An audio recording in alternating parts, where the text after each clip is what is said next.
hear something, Peggy? Huh?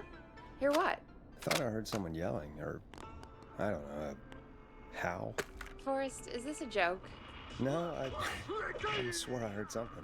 Oh, and here I was thinking you'd finally started to ease double your up. power? Are you Probably ready just to heard some unlock cats your outside. inner warrior Cat. for only You know, 4 legs, whiskers, $24.99? tails, not Then dogs. Step into Master I know what a Robbie's cat deadly is. dojo of I mean, karate. does And Gallows receive Creek have a direct stray by cat video problem or warrior something? instruction Not from since the me, rats moved in. Master Anyway, Robbie. you ready to do the pre-flight You checks? will learn the 4 Seriously? qualities of an We ultimate have to do conqueror. these checks every The time. power of And the alligator. do you have to The call him that? discipline of the Reggie pays us to tarantula. check the equipment before each show, and he pays us to call it a pre-flight check. The wisdom But of the if you're bullfrog. sure you don't want to, Using classified techniques, I'll unlock Let's your just get inner started. chi after I know how only this goes. 5 okay, 30-minute Big video Shot, sessions. any technical failures Ultimate tonight are power on and your wisdom head. can be yours now for the Now, let's get the show started. After your introduction, our first segment for the low is price Guess That of only Scream. $24.99. Just thought call that was a 555 joke. 786 Nope, USA and to don't take your blame me for this one. It's Reggie all the way, and he demands we do it tonight. Okay, you're live in 3, 2... 189.16. Good evening, Gallows Creek. This is your host, Forrest Nash, and you're listening to 189.16, The Scream. Before we start taking your calls tonight on Gallows Creek's only late-night phone-in talk show, I need to let you know about a special competition we have for you this evening. Guess That Scream. This is actually one of the station manager's better ideas. Here's how it works. I'm gonna play you a scream, then you call and guess that scream. We need you to guess why they're screaming. Did they stub their toe, saw off a finger, or discover the corpse of a loved one? That's good. Now, Forrest, hit them with the tape. We'll play that scream in just a second. Listen close, and then call in to guess that scream. Peggy, what do you mean play the tape? I used to have a tape guy do that for me. You're not in Chicago anymore, Forrest. Here in Gallows Creek, you get to be your own tape guy. Come on, I gave it to you yesterday. Forrest, you do have the tape right. You knew we were doing this tonight. Peggy, let's be real. Guess that scream is a terrible idea. No, I don't have the tape. It may be a stupid idea, but that doesn't mean it can't be fun. We're going to need a scream tonight, Forrest, and you're the one at the mic, so... Oh my god. Peggy, I may have sunk low, but I have not sunk that low. I won't do it. Come on, Forrest, just do it. That's enough dead air already. Just think of a scream and let it rip. Oh god. Sorry about that.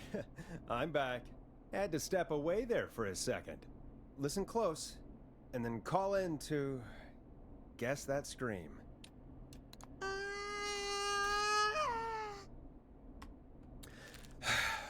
Well, folks, there you have it.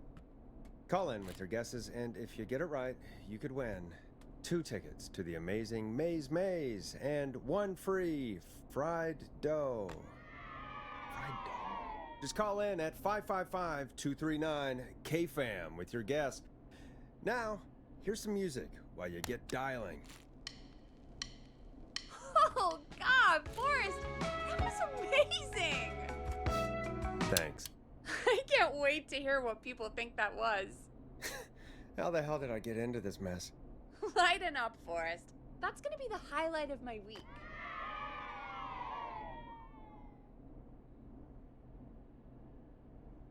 Oh, Forrest, there's a call coming in. Welcome to 189.16, The Scream. Caller, you're talking to Forrest Nash. What's going on with you tonight? Forrest, thank God I made it through. My name is Leslie Harper. I'm the 911 operator and police dispatcher for Gallows Creek. Well, Leslie, I guess it must be a slow night for crime if you've got time to call in. What can we do for you? Slow night? Forrest, I found a body. I need help. Forrest, I recognize her voice. I'm pretty sure that actually is our 911 operator. I think this is real. Peggy, I'm not gonna be happy if this is a prank. I don't do prank segments on my shows. It's in my contract. Forrest, I really don't think this is a prank. Leslie, I'll level with you. I find this hard to believe, but I'll hear you out. What exactly is going on? Sheriff Matthews is dead. What? Sheriff Matthews is dead? I couldn't get any response from the department. That's never happened before, so I came to the station and I found him. Oh, God. Poor Sheriff Matthews. Do you know what happened to him? Someone got him. Someone got up very close and I really don't want to say what they did to him. Did he fight back? I don't know. I think he tried. He's surrounded by bullet casings. I think he tried to shoot at whoever it was, but... Well, is anyone else at the station? Anyone who can help you? Or who might be responsible? No. I checked everywhere. Deputy Martinez is here, but she's knocked out, tied up, and locked in a holding cell. I called you right after I found her. God. Wait. Please don't tell me that this hick town only has 2 cops. Don't be ridiculous. We have 3, but Officer Gunderson is on leave in Cancun. Leslie, do you have any idea who could have done this? Not a clue. I didn't see anything on my way over. Leslie, you need to call over to Henderson or Quiet Ridge. They need to send someone over from their department. I tried, but I can't call anything but local numbers. Something's wrong. I'll have to go there myself, let them know what's going on, and bring help back with me. But if you leave while there's a murderer on the loose, who's gonna man the emergency line? That's why I called. Forrest, I've routed all 911 calls to come in to you. You can count on me. I'll do what I can. Thank you, Forrest. You're the only person with experience manning a phone line around here. You're the only person equipped for the job. Besides, there are lots of transferable skills between the two. It's like an interview. You ask questions to get information you can use. Keep people talking, you know? Guide the conversation and know when to jump in. You do know that I'm so good at interviews, they sent me from Chicago to Gallows Creek, right? So I've heard. But that doesn't matter. And besides, there are 2 of you. You can talk to each other, discuss ideas, work together. Hell, let's have some on-the-job training right now. I have an emergency. I need to get an unconscious Deputy Martinez out of that holding cell. It looks like whoever attacked her threw the keys into the cell after they locked the door. Is there any way you can reach the keys? No. There aren't any bars to the cell, and the door itself only has a food tray slot. And that's too narrow for me to reach through. There's gotta be another way in. There's gotta be another set of keys somewhere in that office. Those can't be the only one. Of course. Yes, there must be another set. Where might another set be? Maybe Sheriff Matthews had a set of keys on him when he... you know. I couldn't see any at a glance, but I didn't really look up close. 1 second. Oh, I think I might be sick. Sorry, Sheriff. I'm just gonna turn you over and... Oh. Please don't stare at me. Oh, wait. That might be them. I think I got the cell keys. Looks like Sheriff Matthews might have saved his deputy. Do the keys work? They do! Give me a minute to untie Deputy Martinez. I'll be right back. So far, so good, I suppose. How are you feeling, Forrest? Yeah, that seemed to go okay. Maybe Leslie was right. Maybe we can handle this 911 business. That's the spirit, Forrest. I think you're right. Though, I have to say, I really hope this is the only call like this we get. Same. Come on, Martinez. There we go. Just gonna sit you in your office chair. We'll head to my car in a minute. I'm back. Deputy Martinez is still out cold. I'm taking her in the car with me to get help in Henderson. If the killer came back now, Martinez would be a sitting duck. That's a good idea. We don't want to take any risk right now. Thank you, Forrest. You and Peggy just work together like you did earlier. You can do this. Now I'll be back as soon as What? My car! My car is on fire! What do you mean it's on fire? How the hell? Did it just go up in smoke? What happened? Wait. What? No way. This can't. Oh, Forrest, we have big trouble. What's happening? What's that noise? It sounds like whistling? Whistling? It can't be. Oh my god. I can see him, but he's dead, right? Right? But that mask, how the hell is he? Who, Leslie? Who? The Whistling Man! The Whistling Man? Who's the Whistling Man? He was a serial killer back in the 50s, wore that mask. But he's dead! He's... What the hell? Oh, God. Do you think he attacked Sheriff Matthews and Deputy Martinez? He's coming this way! Leslie, stay inside and lock the doors. Right. Shit, we need a new plan. My car is torched. We need to think! There should be police cruisers at the sheriff's office, right? Like, you should take one of those. Yeah, that could work. Let me check if Martinez has any... I'll just reach into your pocket there, Deputy, and... Yes, got him. Keys for Squad Car 3. I saw that parked out front when I got here. Nice one, Forrest. Good thinking. But, wait.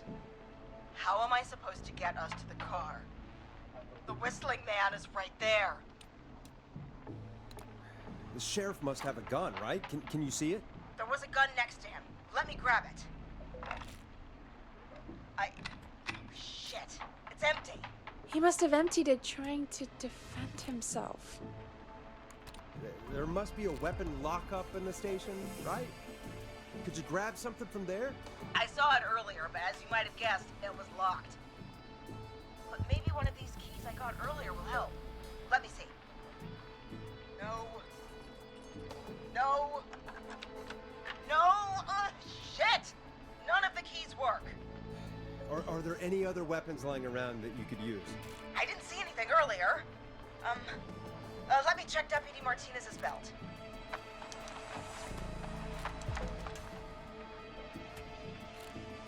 All right. It looks like the Whistling Man left her with a baton, pepper spray, and taser. I can only hold one if I'm carrying Deputy Martinez. Which should I take?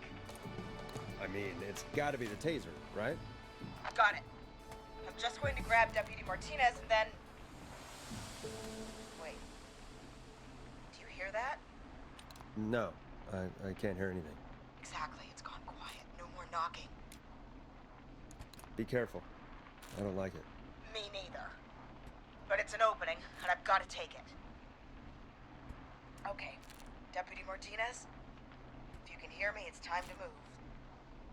Just lean on me. Yep. There you go. Are you sure about this, Leslie? No time like the present, right? So, here we go. Again, you're hooked into dispatch now, so I should be able to radio you when I reach the car. If I reach it. Speak to you soon. Good luck, Leslie. That's one brave woman. God, I hope she makes it through this.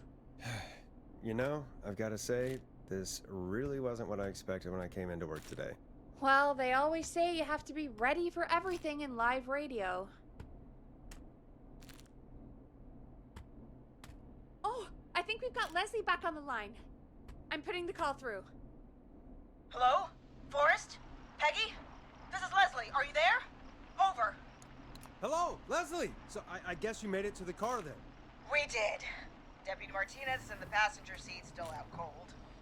I don't see the Whistling Man anywhere, and I don't plan to wait for him. So I'm going to get us moving. Jesus! God damn it! Get back! Get away from her! Leslie, what's happening? The Whistling! No! Get off her, you son of a bitch! Yeah!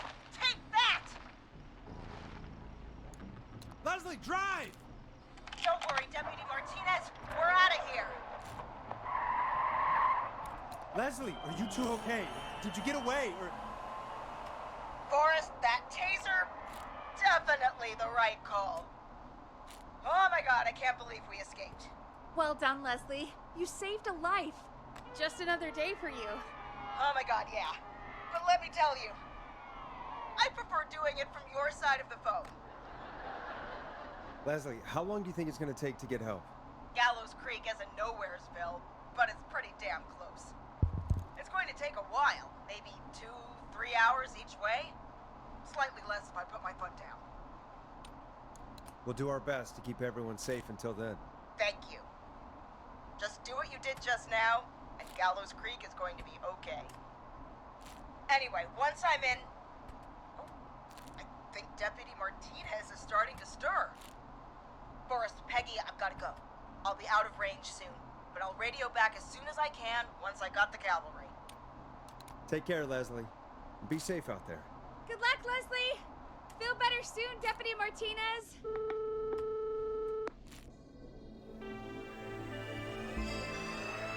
Folks, you heard it here.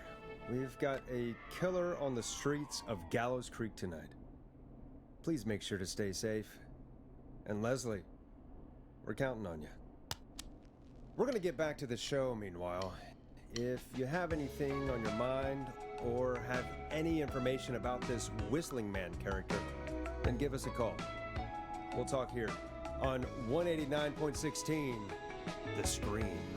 For now, here's another hit record for you all to enjoy.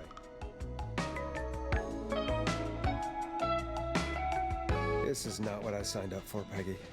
This is actually insane. Did she really say it's gonna take her 4 hours? This guy's gonna kill half the town in 4 hours. Forrest, that's not helpful. I know, I just... Who is this Whistling Man character anyway? He was a serial killer back in the 50s. Edward Marshall Mooney. Went around in a freaky mask, whistling, and killed about a dozen folks in Gallows Creek. No reason for it. No motive. He just did. And he's come back tonight? Probably not. Police chased him up to Ellis Point one night. We call it Whistling Point now. And it was, well, it was on this night actually. The police cornered him and he jumped into the river. His body was never found. So is he alive? Dead? I mean, what's the story? Story is he's biding his time, waiting to take revenge on the town. All right, that's the story. What's the truth? Other than we have a whistling killer on our hands tonight, I don't know. I guess we'll find out what we're dealing with, whether we like it or not. I guess so. At least we got the word out, I guess. What kind of listening figures do we get at this time? On a Thursday after midnight? Could be around 35? 35? Isn't 3,500? Huh. I didn't realize Gallows Creek was that large. No, 35 people. At best. 35 at best? 35, yeah. It's a school night. And what's the population of Gallows Creek? I don't know exactly. A little over 1,000? Oh. How many did you get before? You know. Before my career exploded and I ended up on a midnight hour talk show in the town of 1,000 people? Yeah, before that. Around 5 for most shows on the low end. Big Gas could pump that up to 10, 15, easy. 5,000 on the low end? We could only dream of that. 5 million. Million? Yeah, sometimes that's just the way it goes. At least the Whistling Man hasn't killed me yet, I guess. Yeah, I guess we're gonna learn a lot about perspective tonight, huh? Oh, we have a call coming in. Take it when you're ready. Hello, caller. You're live on 189.16, The Scream. Is everything, all right?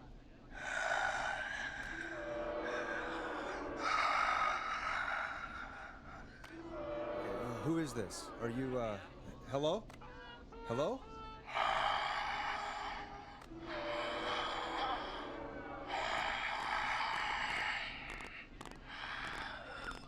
Okay, what's your name and why are you calling in?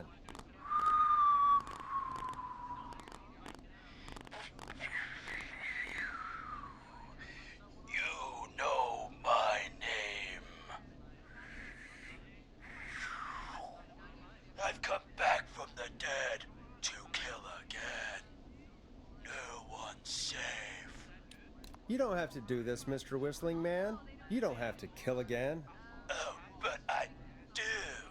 You must make a sacrifice to us. A sacrifice? To us? I mean, me.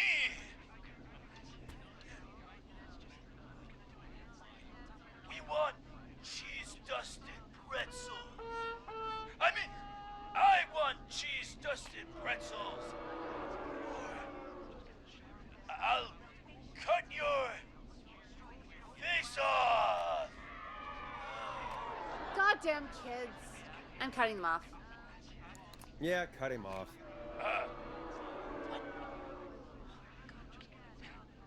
We also want a mega gulp. For anyone just tuning in, we do in fact have an actual killer out on the streets tonight. Anyway, this next one's dedicated to all of you staying inside with your doors and windows locked. Peggy, the hell was that? Kids pretending to be a killer who right now is stalking the town? It's a thing. A thing? Oh, kids around here. They pull pranks pretending to be him.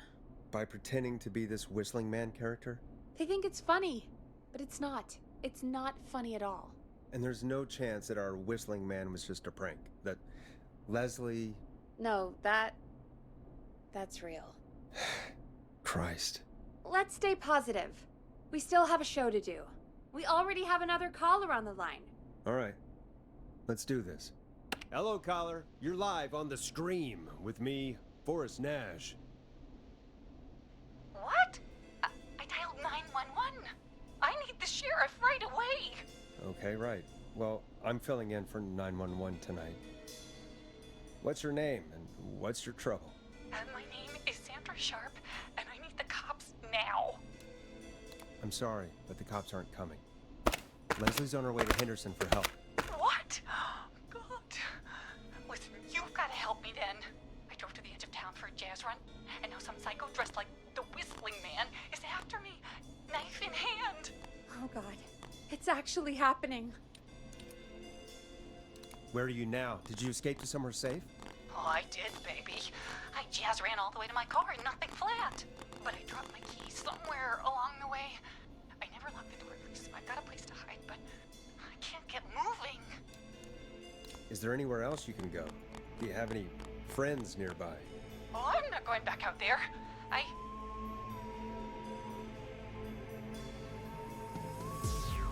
Oh, shoot. Oh, he's back. Look, I don't know a thing about cars, but I gotta start this engine without the keys. And you're gonna have to help me. Wait, I don't... If it helps, I've got a toolkit buried beneath my spare sweatbands. I'll call you back when I find it. You're listening to 189.16, The Scream. Hosted by me, Forrest Nash, your friendly neighborhood radio host, mechanic and savior. Sit tight while the record spins, folks. This one goes out to you, Sandra. Doesn't the station have a show about cars? The Tamora twins or something? Timberline twins talk motors. Yeah. You know they're not even brothers. Really? They look the same, though. I know, but they're not even related. It's weird. I asked them about it once, and they got really sweaty and defensive. Anyway, go see what you can find. The offices are out the door and down the hall.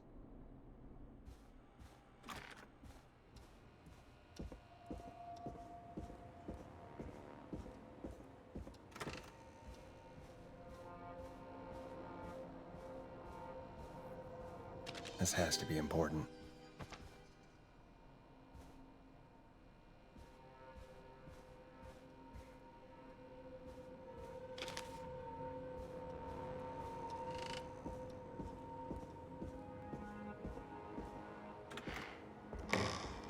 This looks useful.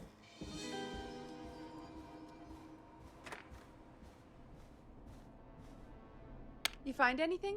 Yeah, I found a magazine about hot wiring cars. Well, that sounds perfect.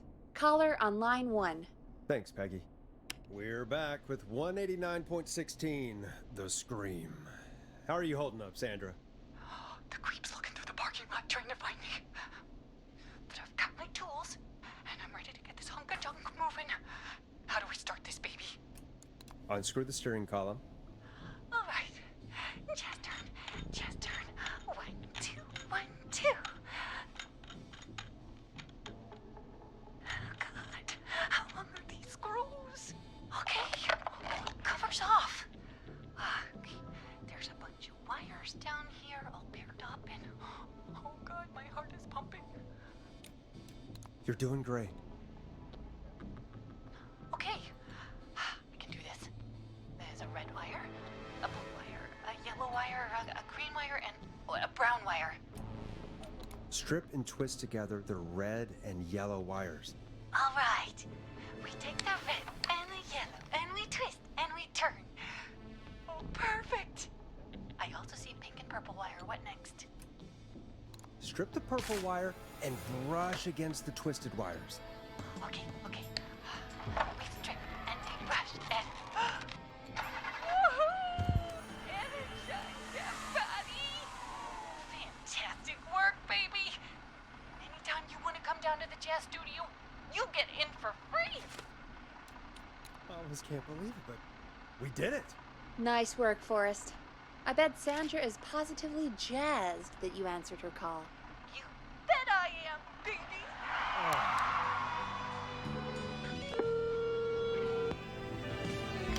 We did it, Forrest! Sure did. Here comes another hit track that we're excited to share with you. And remember, if you're also having car troubles, then tune in to Timberline Twins Talk Motors here on 189.16 Monday to Friday at 5. Take it away, Forrest. I still can't believe this is happening. Right? Like Gallows Creek didn't already have enough to worry about? What do you mean? Gallows Creek is a miserable place to live. Really? Miserable? It's nothing personal, Peggy, but it's not Chicago. Or, hell, it's not really anywhere. Well, I like it here. People are polite and, friendly, usually, if you get to know them. Come on, there must be something you like about this place. I guess some folks have been okay. You're not terrible, after a while. Not terrible after a while? High praise coming from Forrest Nash. You know what I mean, Peggy. I do. It's Forrest Nash for I think you're swell. Anyway, I hope the killer is done for the night, and that Leslie gets back soon. Me too. Can we at least call off that stupid Guess the Scream contest now? Yeah, that'd probably be a good idea.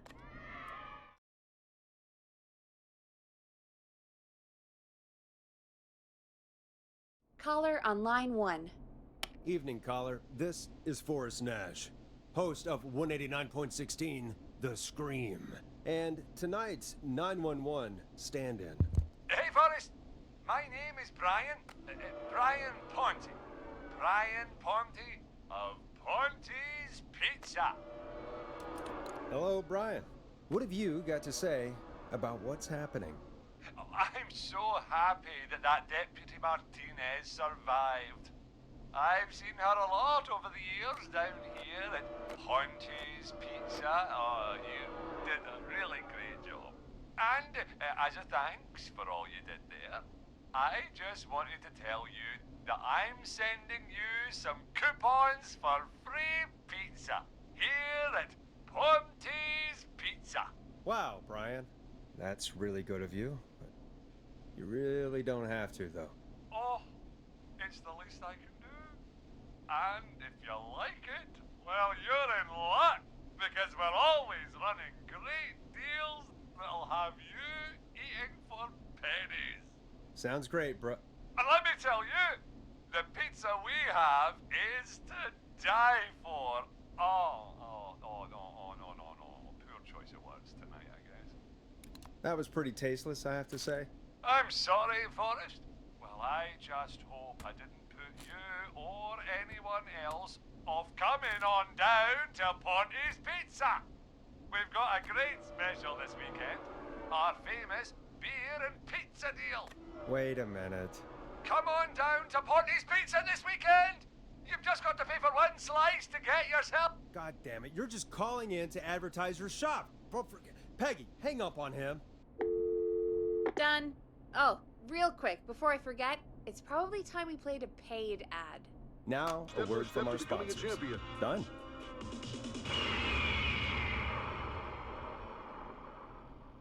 Never forget the element of surprise! If you buy today, you'll receive 2 additional VHS tapes, the Tornado Technique and Karate Lovemaking. Call today! Do people really buy this kind of thing? Don't pretend like you're not interested. I mean, I wouldn't buy them, but I might watch them, I guess. Yeah, I bet karate lovemaking sure is something. Is Forrest Nash at a loss for words? Let's just get to the show.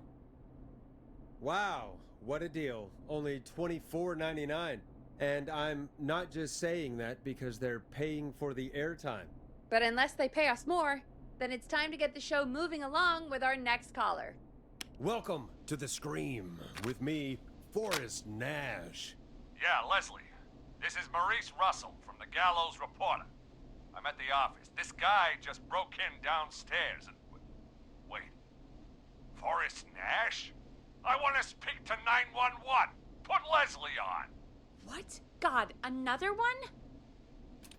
Leslie's driving to Henderson right now. She left me in charge. Why on earth is Leslie... Oh, never mind.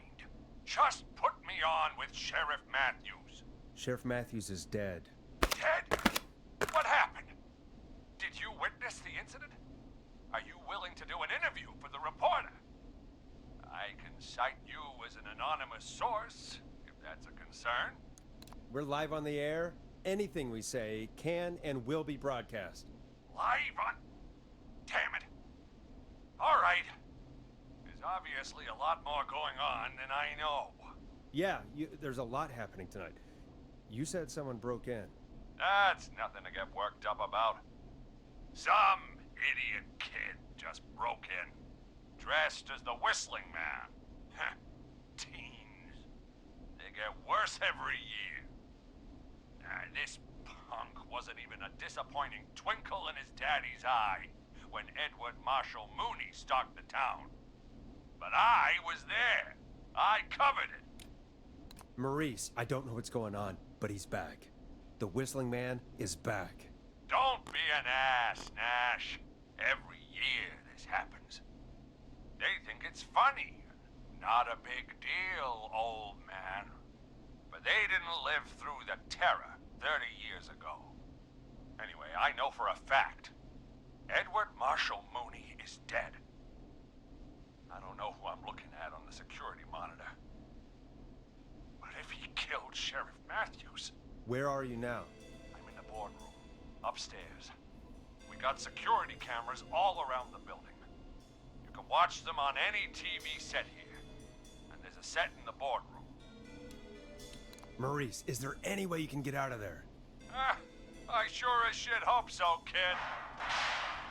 But I'm not sure how I'm going to do it. That crash you heard was him tipping over my filing cabinets. He's blocking the stairs. I'm guessing the stairs are the only way out. That's right. And it would take me a good few minutes to move those cabinets. We need to do something. But what? All we can do from here is... Forrest, I think I've got it. Why don't we call the killer? They'd have a bunch of phones set up across the office, right? In different rooms, with different extensions? So we call one of them. Draw the killer away. Buy Maurice time. That could work. Exactly! It's worth a shot. I can hear you, you know. The son of a bitch hasn't killed me yet. Sorry, Maurice. Peggy and I were just trying to figure out... You realize how stupid that plan sounds, right? For that to be successful, you're gonna need every phone extension. Plus, a plan of the entire office floor. All delivered while the killer is en route. I've got it. And thank God I've always been cool under pressure. Don't go anywhere.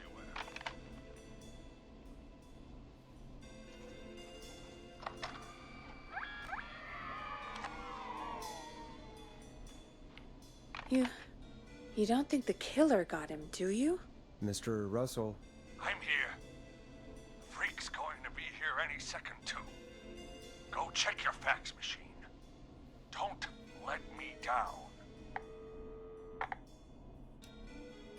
I'll go pick up that map then. Go, Forrest!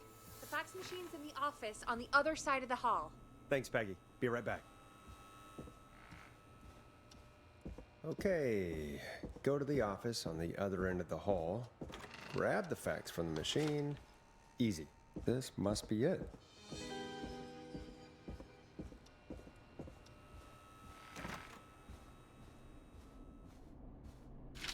Hey, did you get the fax? Yes, I have. Mr. Russell, you still with us? I am. You get my fax?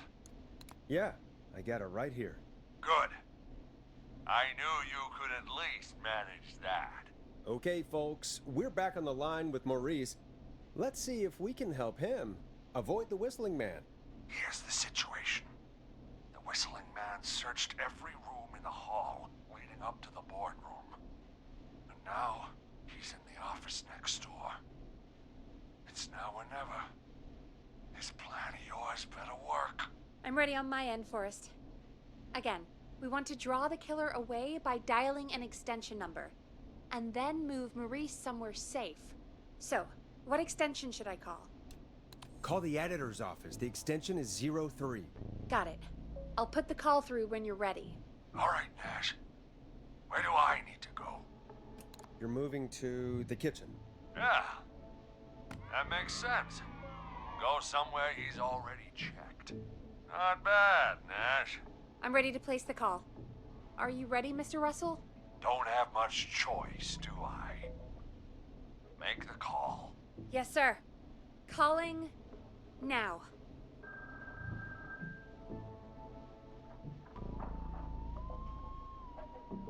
I can't believe it. He's actually heading to my office. It was all Peggy's idea. Credit goes to her. Don't mention it.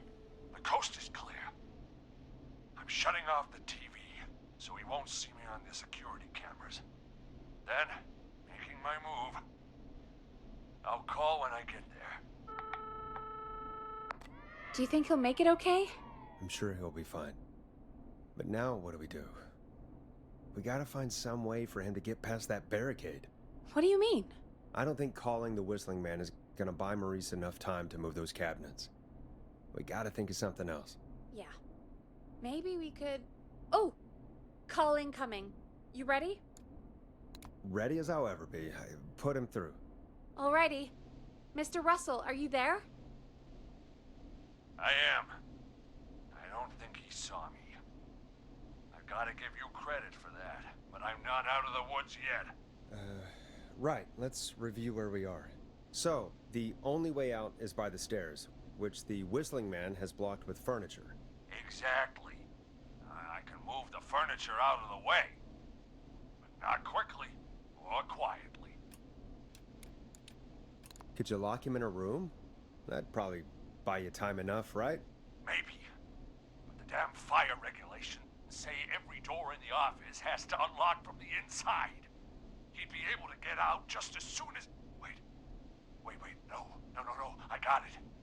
The secret archive through my office, where we keep our most sensitive records. Ooh, a secret archive? Reggie would love that. What have you got back there? Juicy secrets about outer space?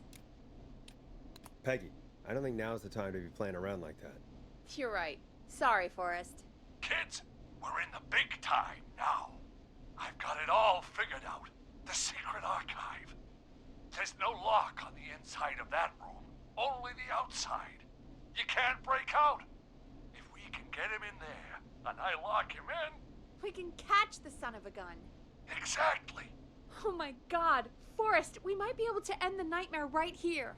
So should I call the secret archive then? You can't. The archive is a room for secrets, not gossip. So we don't have a phone in there. Oh, we're gonna need to change it up then. Any ideas, Forrest? Maybe we could use a radio. There's no radio in the secret archives. Are there no radios at your offices? I don't have one in my office, but What is it? our sports reporter, Hopkins, he has a little portable radio he never turns off when he's here. That might be what we need then. Is his portable radio still there? It should be. It's what he calls his work radio. It should be in the archives, actually. I'll sneak over while our friend is still distracted with his search. I'll call you back once I've got the radio. We're gonna save him, Forrest. Heck, if this works, we might even save the whole town. We're close. Let's make it happen, Peggy. How can we fail? I mean, it's a plan with steps. Get the radio, plant it in the secret archives, lure the killer, and... oh! Call incoming from the reporter. Putting it through now. Nash, hello? Nash, are you there? I'm here. Is everything okay? I found the radio. It's right where I thought it would be. It's all coming together. I'm just gonna turn it on quickly, make sure it's still got some juice. Maurice, turn the volume down. We don't want that thing blasting just yet.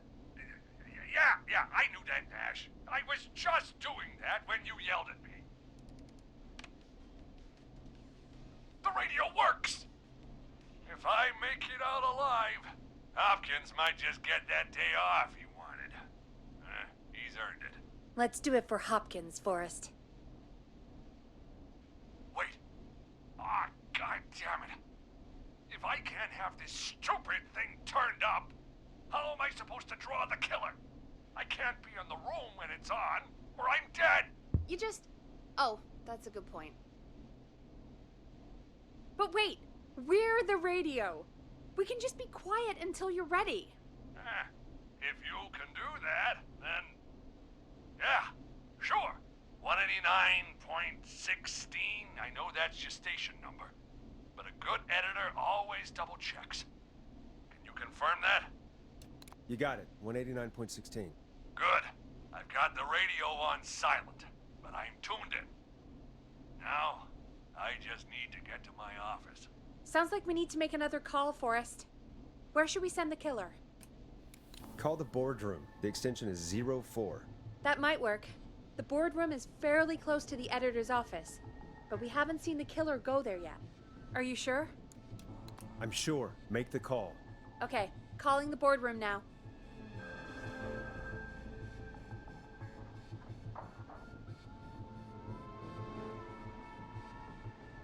He's on the move. I'll call you guys from my office in a second. Looks like we're almost through this nightmare. Any idea what you'll say to draw the killer in? I'll pretend to tell Maurice to hide in the secret archive. The killer will hear me, go check it out, and we've got it. Oh, I like that. Make the killer think he has the upper hand, and then BAM! I appreciate the vote of confidence. Ooh, call coming in. Here we go. I'm here. The radio's set up in the secret archive. Just give me the signal, and I'll turn it all the way up. Where will you hide in the meantime? Good question. It's under my desk, but you can see under it. I've got a big cabinet, but that'll take me a second to get into. Anywhere else? Not really. There's the secret archive itself, but that's where the killer's going. I could try the cubicles, but they're pretty far away. Your judgment has kept me alive so far, Nash. What do you reckon? Hide in your cabinet. All right. Well, this is it. I'm going to go turn the radio up to full blast now. Don't say anything until I've had time to hide. You got it? We know the plan. You can trust us. Here we go.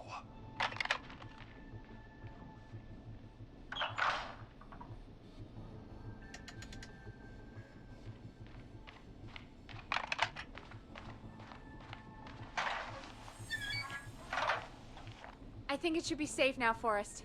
It's going to be all right. He won't look for you there, I promise. And Mr. Russell, be quiet. It's important you make no sound. Quick, Mr. Russell, hide in the back room in your office.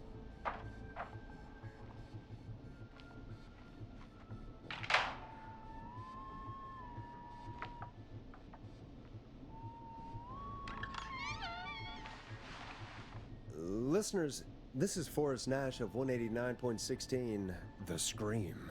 And if you've just tuned in, See you in hell, kid! we've just locked up the Whistling Man. Forrest, you beautiful bastard! I can't believe that actually worked! If I'm being honest, I can't believe it either. Thank God it's over. I'll be off now. Gotta get out of here. Write up a few notes. Call a few friends. I'd feel safer waiting for the cops to come grab this freak with some company. Hey, maybe you and me could do an interview tomorrow for the Gallows Reporter. I'll think about it. Let's see what tomorrow brings. I'll take that as a yes. Talk to you soon. There we are, folks. The Whistling Man is locked up. Let's all take a deep breath. And play some killer tunes. Looks like the night should be pretty easy from here on out. Right? Thank God that's over. I guess we got some downtime now. I could ask you some questions to kill the time? You're gonna interview me. You sure about that? You're not so scary. Besides, we've been working together like a week now, and you're still all shrouded in mystery. I'll regret this, but okay. Question 1. Tell me about your family. What? Come on, Peggy, that's too general. Okay. Did anyone move with you to Gallows Creek? Nope. Well, that's too specific. Too specific? Do you have any siblings? I don't. I'm an only child, and my folks are dead. Oh, I'm sorry, Forrest. Don't be sorry, I'm not. Oh. Anyway, what about you? Any siblings? Your mom and pop still around? I thought I was asking the questions. You were. I'm just making conversation now. Oh. Well, my folks went the same way as yours. Oh. Yeah. My dad walked out when I was about 13. He'd been a wreck for a while. Then he got himself into a wreck, and, well, that was Dad. Mom didn't take it well. She remarried pretty quick after that. She wanted to forget Dad so bad, she even made me take my stepdad's last name. So I'm Peggy Weaver now. Anyway, Mr. Weaver got sick one day, and my mom didn't last long after he went. I'm sorry to hear that, Peg. Don't call me Peg. Yeah, sorry. I was just trying to be... It's okay, I know. I'm sorry. I'm defensive about that name. Any siblings? Funny you mention that now. No. Not anymore. I had a sister, but I haven't seen her since before my dad. Hold on. Someone just rang the door buzzer. What on earth could someone want at this hour? I don't know. Do you want to go check it out? Me? You sure you don't want to go? I can't leave the booth while we're on air. One of Reggie's K-Fam regulations. I'll pass you the key to the stairs.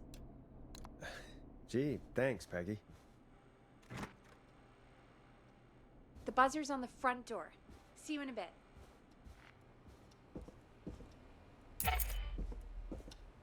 Okay, down to the first floor, then check the door. Wow, that was ominous. A tape. Play on air.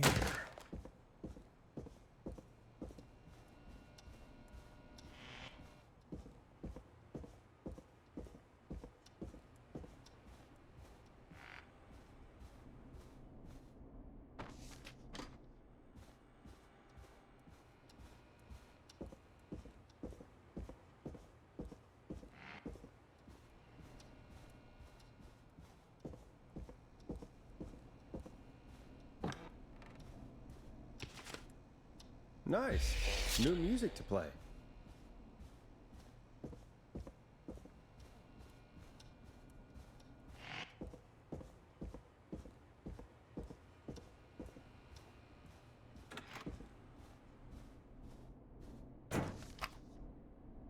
Who was there? I didn't see who it was. Are they still out there? No, they left as soon as I went down there. They pushed a cassette through the door. It says, "Play me on air." All right. Put it on, I guess. Let's see what it is. Hello, Gallows Creek. Time to Pay the price. Time to pay for lives. Time to sit there. I will punish you. I'm going to enjoy this. I did not enjoy that. What the hell was that? Oh, Forrest, we're still on air. Say something. Folks, Folks, the tape you just heard was passed through our door only moments ago. I don't know how or why that came through our door with the killer locked up, but be careful, Gallows Creek. Stay home and stay safe. Give us a call if you need help.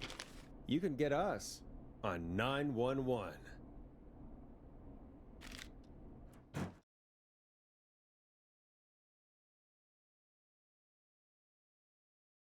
Hey, we had a call come in. Caller, you're on 189.16 The Scream with... Ash! Shut up and listen to me! Mr. Russell? What's wrong? Are you okay? I said listen! He's gone! The Whistling Man is gone! God damn it, I thought you locked him up. What's going on? Damned if I know, Nash! Mr. Russell, where are you now? What happened? Well, after our call, I cleared the stairs and went home. I phoned some buddies, and we came back here to keep watch. Then what happened? I'm getting to that. We came back here. Door was shut, just as I left it.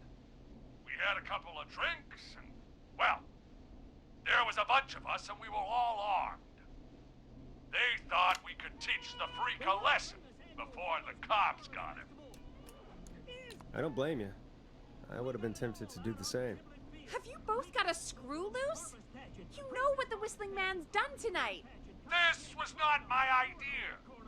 The guys just grabbed their weapons and unlocked the door. I braced myself and Then? nothing. The room was empty. The door was still locked. How the hell did he get out? Are you sure it was still locked? I'm telling you, it was locked. No way out of there. None.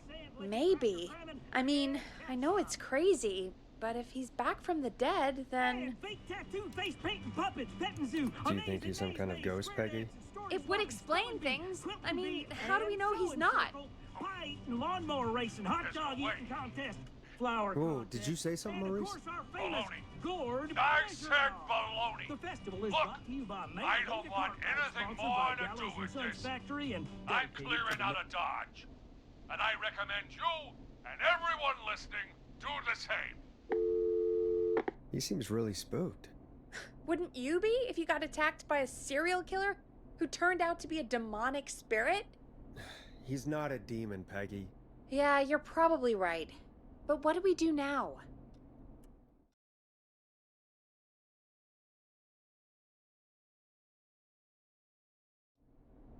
Thank you again, Mrs. Mackenzie, for the helpful tip.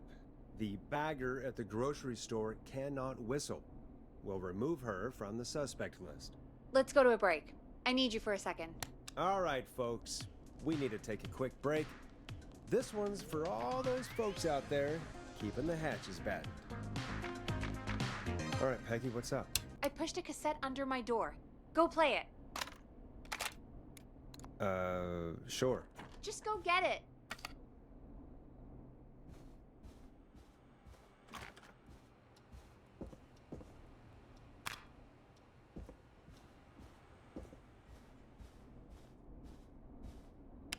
All right, I've got it. Did we forget an ad or something? I don't know. It was buried in my work mail. I only just saw it. See what it says. Play me ASAP. off air. That's Reggie's handwriting. And he wrote it in purple. And? Purple is Reggie's angry color. He only writes in purple when he's really pissed off. Mr. Snatcher's newest single, Purple Kind message. of Honor All You right. Never. I'll put it on. Probably I never hope it's will nothing serious. again. And we've still not received any information about when you're fitting it into your busy programming. I'll be frank, I didn't want you as part of this debut, but Mr. Snatcher, due to his prior friendship with Mr. Nash, Prior and current friendship, Gina. Forrest, mate, you alright? Don't worry about Gina, you know how she is.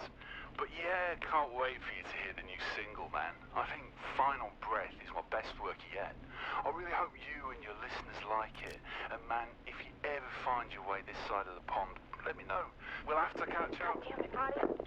If Final Breath isn't played on your airwaves by the end of Mr. Nash's show tonight, the next call will be much less friendly. That was Roddy Snatcher, Forrest. You know, Roddy Snatcher?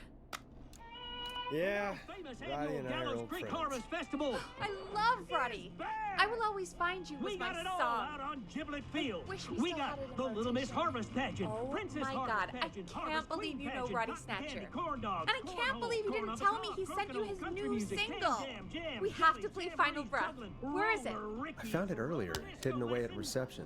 Ugh, why didn't Barbara say anything? We got Well, baby if that crawling, fiasco bone last popping Friday balloons for about the sale, missing beer knife and contest, easy horseshoe track is hayride, any hay toss, indication, hey you there, folks at safe KFAM donkeys aren't and against ponies, hoarding apple station bobbing, music for firearms, personal use. fireworks, funnel cakes, I think we're fried still dough, missing a few cheese tracks, sticks, actually. sand licking, Well, cracker we have it now. and Let's put it catsup. on. Gallows Creek. I'm pleased to say we're in for a much-needed treat. Up next, courtesy of the British sensation himself, is a track you won't hear everywhere. Here's Final Breath by Roddy Snatcher. Lawnmower racing, hot dog eating contest, flower. Wow. God, Roddy's the best. He is. And more importantly, Flower we should contest, be and safe of from the course our worst of famous Gina Franklin. Gourd measure off.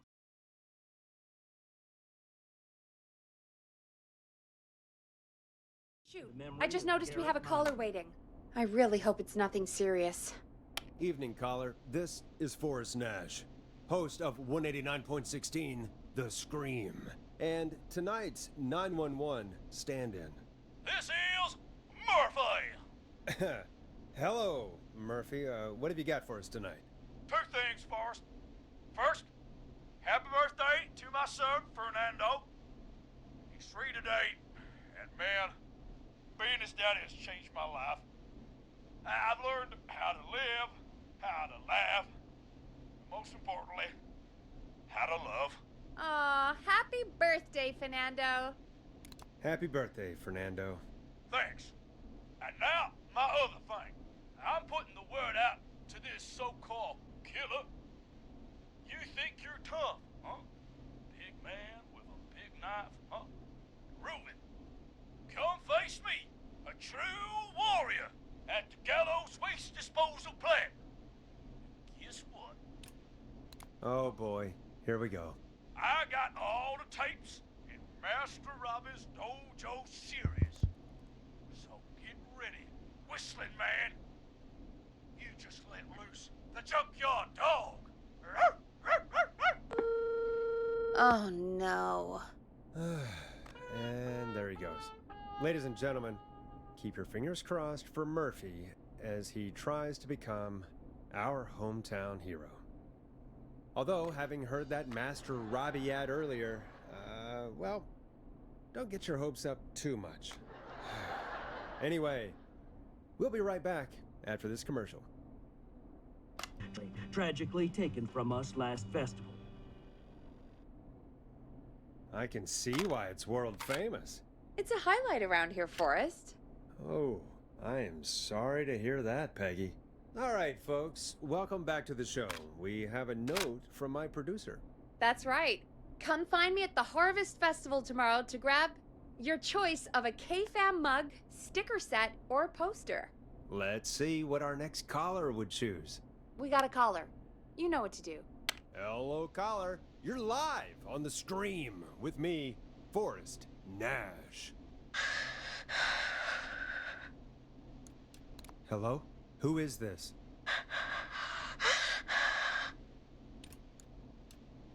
Hello? Are you still with us? Forrest? He called me? That horrible whistling down the phone. He's coming for me? Jesus. Okay, listen, caller. Don't panic. We've done this a few times now. We can help you. A few times already? So, you saved them, or? We sure did. You're in safe hands. Okay. Okay. We're gonna help you. Can you tell me your name, caller? I'm Dr. Sullivan. Virginia. Sorry. Take some deep breaths, Virginia. You're gonna be okay. Please don't let me die. I won't. Just calm down. Tell me where you are right now. What's your address?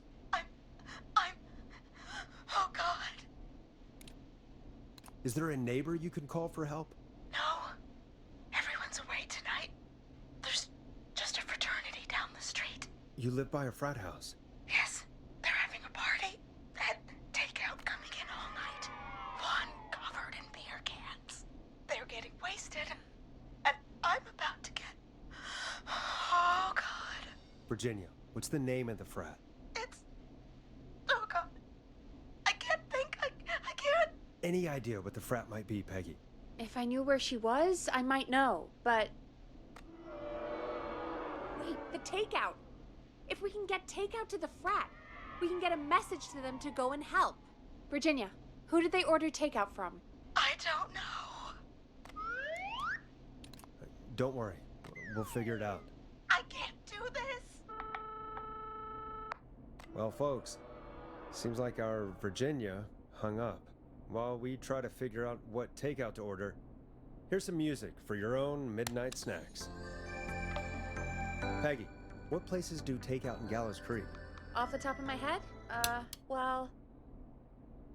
There's the barbecue place, Grilling Spree, and you can order from Chalupa Cabras. Oh, and of course we have Ponte's Pizza. That's it, I think. All right. We'll call each place and ask who they deliver to tonight. That's not going to work. Takeout client privilege. What? There was a lot of competition back in the day. Things got ugly. It's a long story. But what we can do is this. We figure out where the frat boys ordered from, call the takeout pretending to be from the frat, place an order, and include a note asking them to call the station. There's no other way, is there? Not that I can see. Well, let's not waste any time then. That's the spirit. You got any suggestions on where to look? Check the offices for anything food related. And maybe the kitchen downstairs. You'll need a key for that. I'll just slide it under my door now. Thanks, Peggy. A promotion, huh? Maybe if I find the pizza box. God, where to start? What would make me order from somewhere if I were a partying frat boy? We have a food critic, right? Chad or Brad or... I'll just have to look around. Rooting through trash. This is a new low. Ooh. Interesting offer. Go Gallows High, I guess.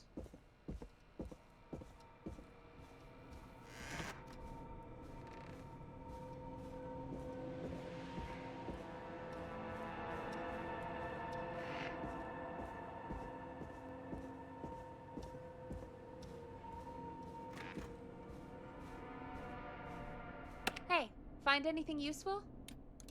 Yes, I have. That's great. Are you ready to get back on the line? Let's make the call. Okay, Forrest. What'll it be? Call Ponte's Pizza. You got it. Ponte's Pizza is on the line. Ponte's Pizza. May I take your order? Hey, dude. What's going on? May I take your order? I need some garlic bread. I need the bread! Can do. Where do you want that delivered? Same place as before, you know. The frat house. Got it. And we'll have that over to you right away. Oh, and one more thing. Can you add a note to the order that says to call K-Fam? K-Fam? Oh, consider it done. The folks at K-Fam are huge fans of Ponty's Pizza, you know. I should really call them and let them know. And now we wait. We should put a song on. Agreed. This one goes out to our delivery workers.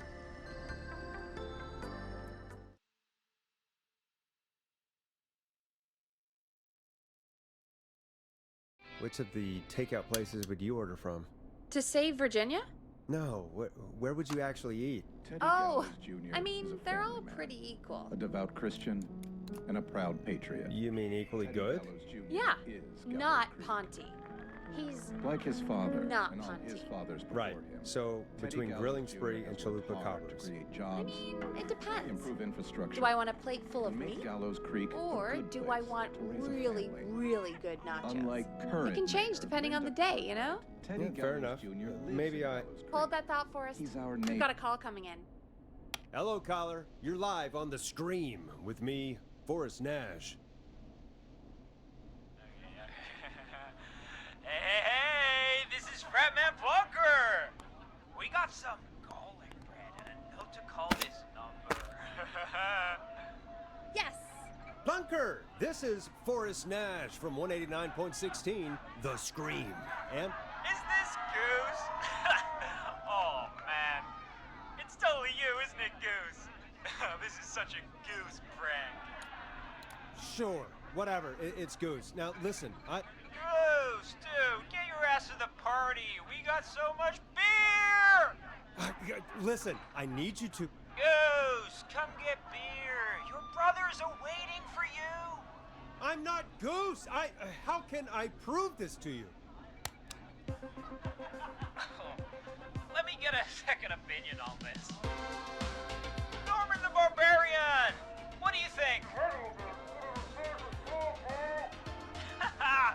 Great idea.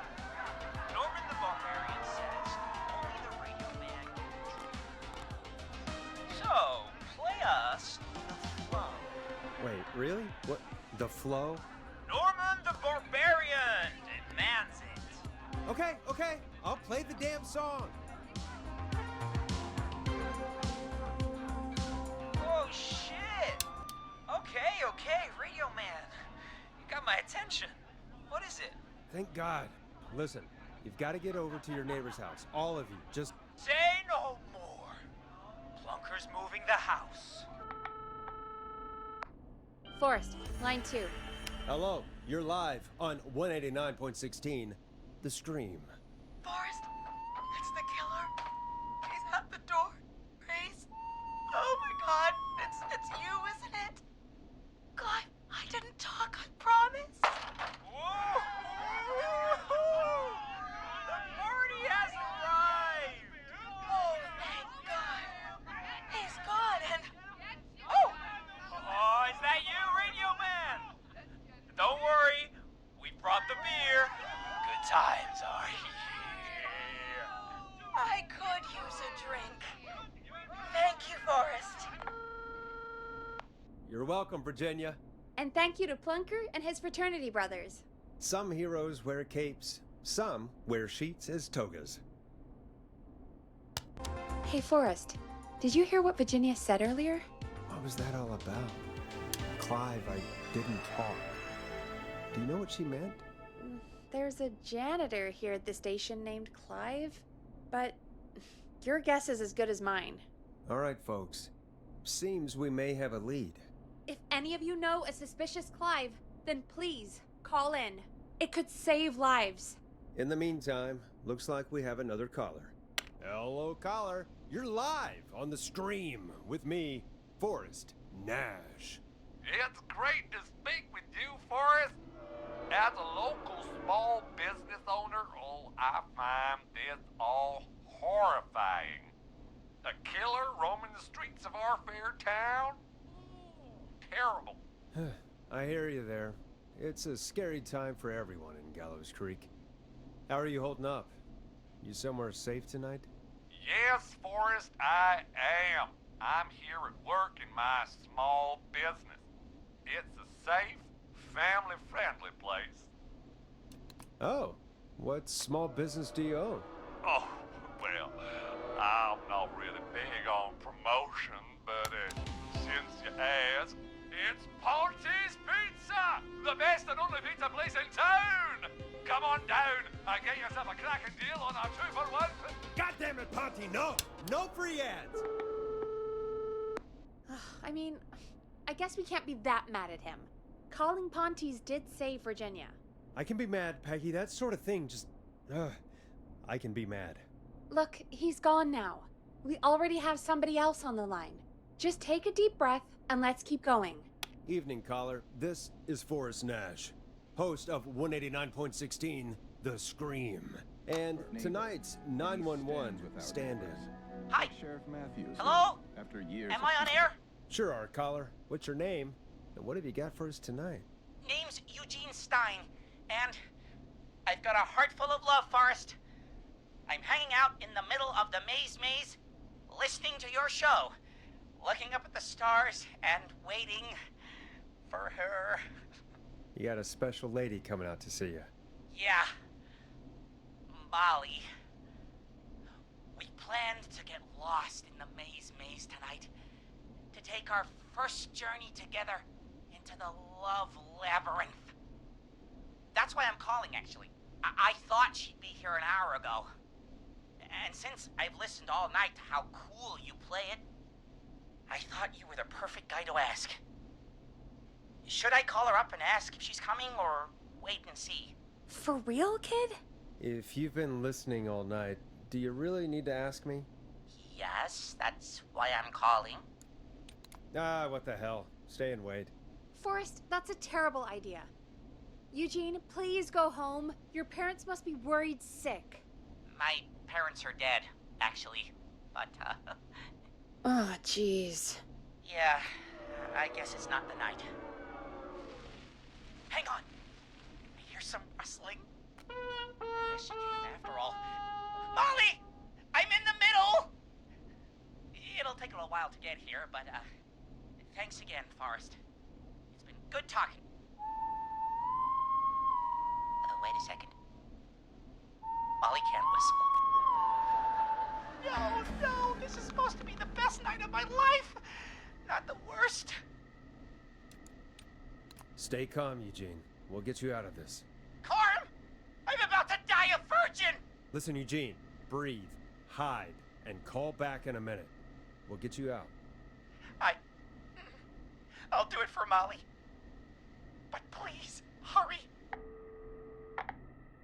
Well, listeners, while Peggy and I deliberate, here's a track for all you lovers out there. How the hell am I supposed to get in through the maze? You know Barbara, our receptionist? She's a maze fanatic. Shame she isn't here. I was supposed to go with her last week, but she changed her mind. Maybe we should call Barbara then? If she's so big on the maze.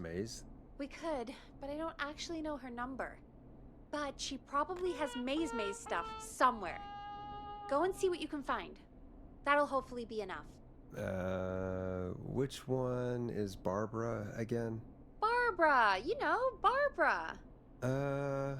Forrest, I've seen you speak to her. Help me out, Peggy. She's the receptionist. Sits at reception, never does any work because she's talking to Brad all day. Ring any bells? Right, yeah, sorry, I guess it's just the stress of... No excuses. Just go and find something to help us. Any luck? Nope, we'll just have to wing it. Oh... Eugene called while you were away. He's on line 1. Welcome back to 189.16, The Scream. I hope you lovers like that track. And I hope we can help our lover in the maze. Eugene, you're back on air. I'm lost, Forrest. I just ran and I don't know where I am. I'm at a crossroad, facing a tractor statue. There are hay bales painted gold on my right. Go left.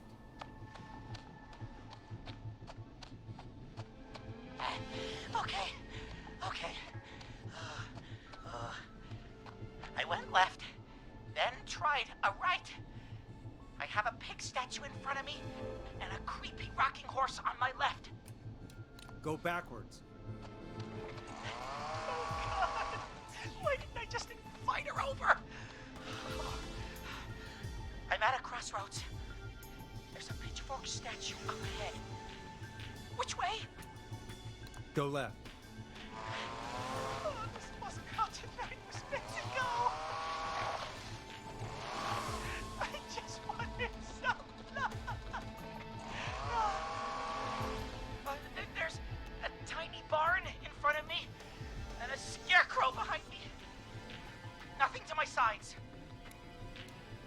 Go right.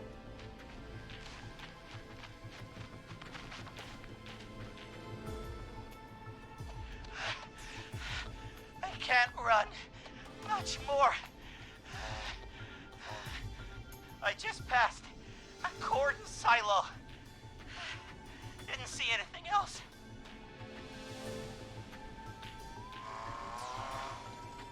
Please. Where do I go? Go right. Bingo. Here's what I was looking for.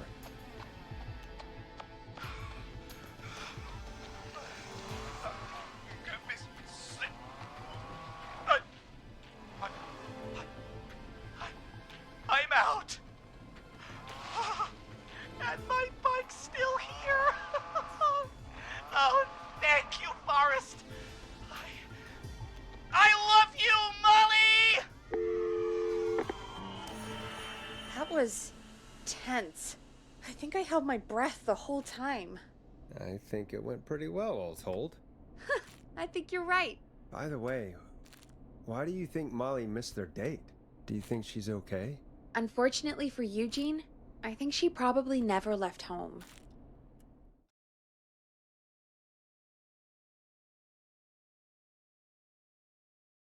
And thank you for calling in, Mr. Walton.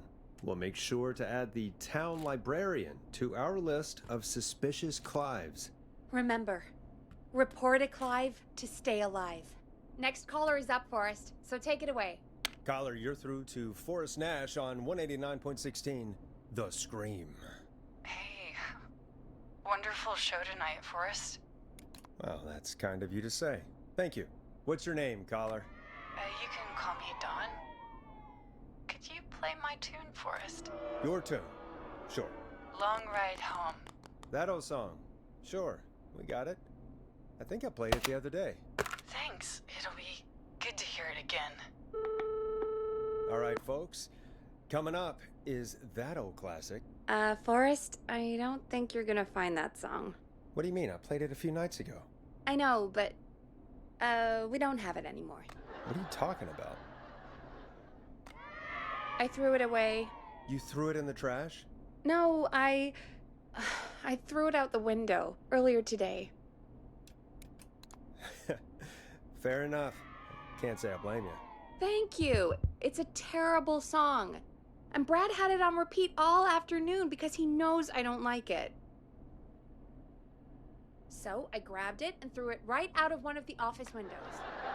Not my finest hour, but I can only take so much. I'm sorry Brad was being a dick. Thanks, Forrest. Let's just play a different song. We've got more important things to think about anyway. Gotcha. Okay, folks. Here comes some unrequested music. Sorry about that, Dawn. Maybe try again tomorrow night. Sorry.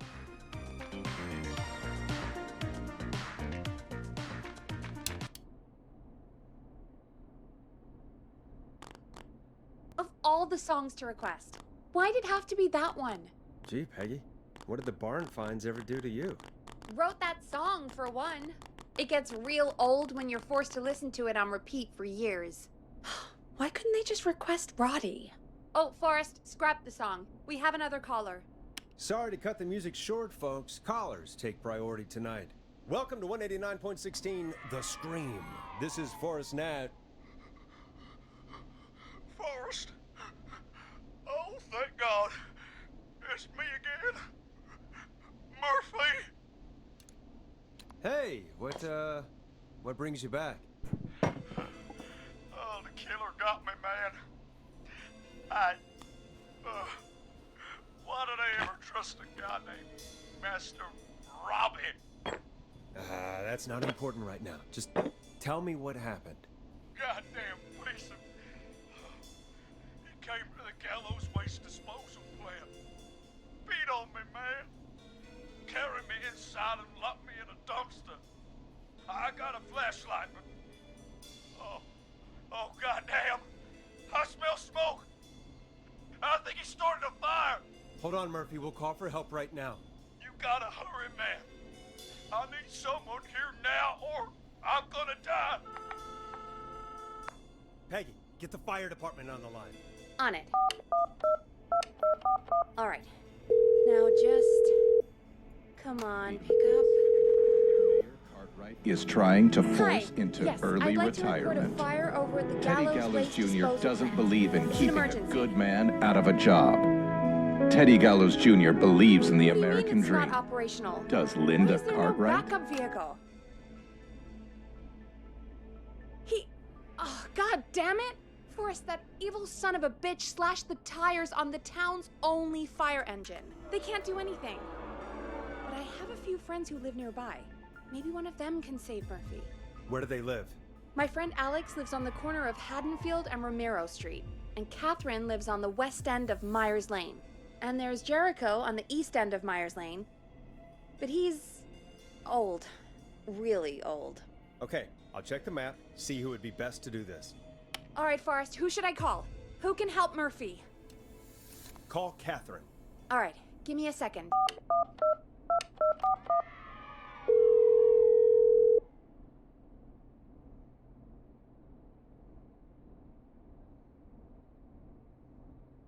They're on the way. They'll call from the plant. You can direct them from there. Well, let's hope they get there in time.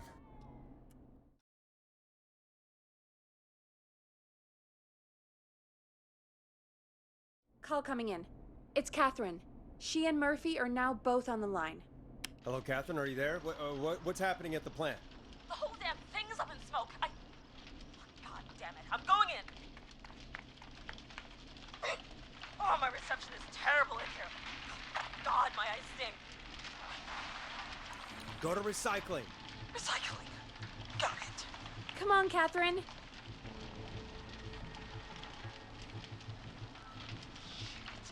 The plant smells up again. I can go shredding or crushing. Which way? Murphy, do you know what part of the plant you're in? I'm in a dumpster, man. What do you want from me? Catherine, go to the crusher.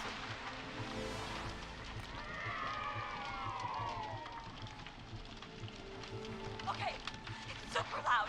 We're almost out of time. There are 3 dumpsters here. One for Gallows Creek Council, Henderson Disposal, and Wide Ridge Municipal. Open the Henderson container.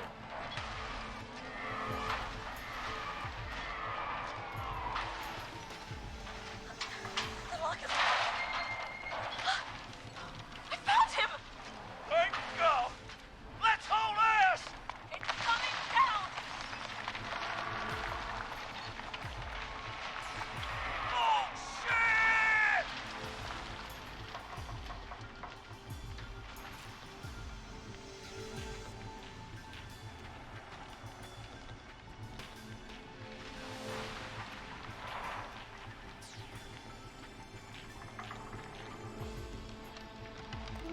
We made it!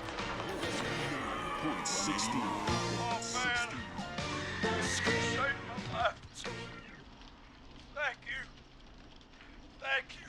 And I swear to you, now, I'm gonna raise Fernando to be like you.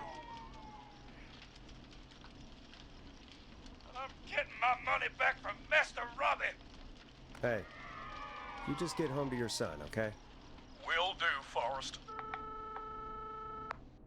Well, folks, Gallows Creek has 2 folk heroes tonight, Murphy and Catherine. I'm sure their deeds won't soon be forgotten. Great job, Forrest. No time to celebrate, though. We got a caller. You know what to do. All right, folks, another of our good citizens is on the line. Let's see what they have to say. Welcome to 189.16 The Scream, with me, your host, Forrest Nash. Forrest, Teddy Gallows Jr. here. I just want to say that my thoughts and prayers are with my Gallows Creek neighbors during this awful time. Oh, it's mayoral candidate and scion of the town founders, Mr. Gallows. Are you in danger? We need to be a town of law and order. We need cops who have the tools and funding they need to keep us safe. Okay, Teddy.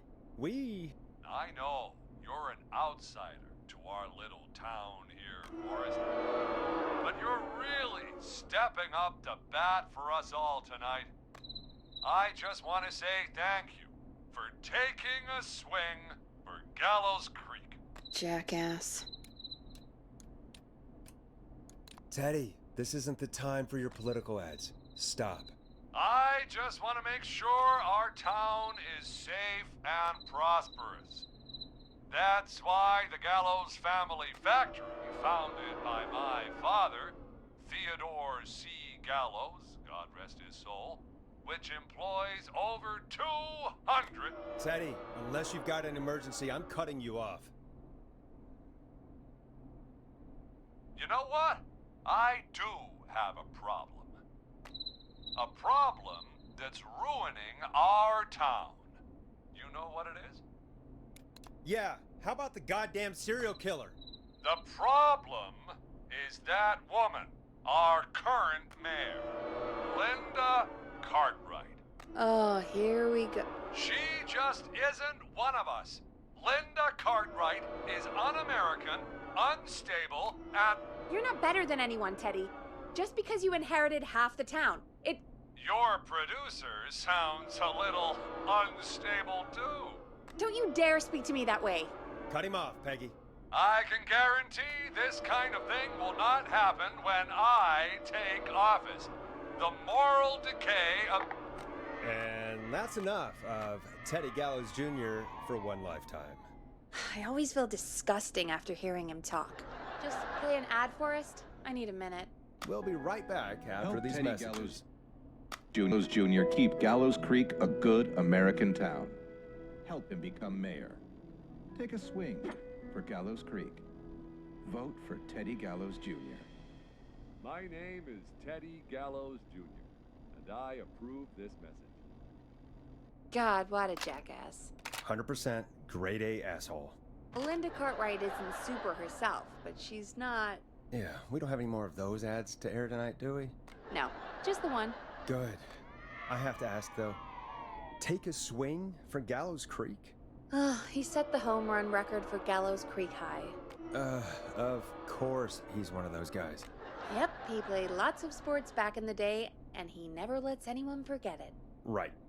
Let's just get back to the show. Well, folks, hearing that reminds me that every vote matters. That ad really made me want to take a swing at Teddy Gallows. You mean take a swing for Teddy Gallows? Yeah, sure. Let's find out from our next caller who's got their vote. Caller on line 1.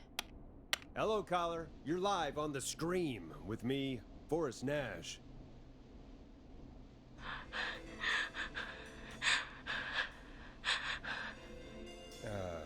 Hello, caller. Who is this? I need the police.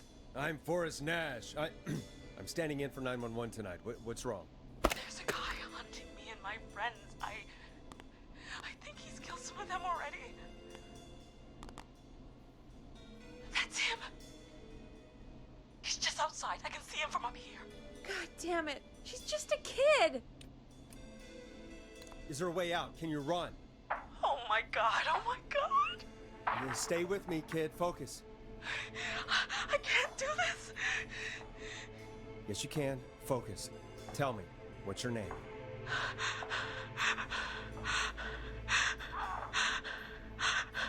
Sweetie, you can do it. What's your name? Carrie. Good. Carrie, listen to me. We're gonna get you out of there. All right? Now, where are you? The old murder house. Upstairs. I'm at the end of a hall. There's a bathroom, a couple bedrooms, a closet.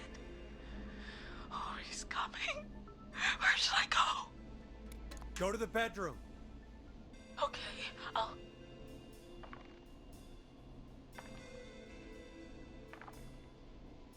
He's here. He's here. He's gonna kill me. Forrest, I don't think we can... Don't move!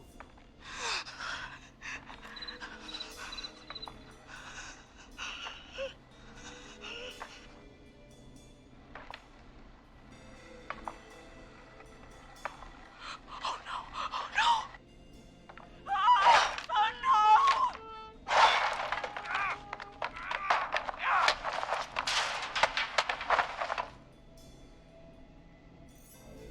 Forrest!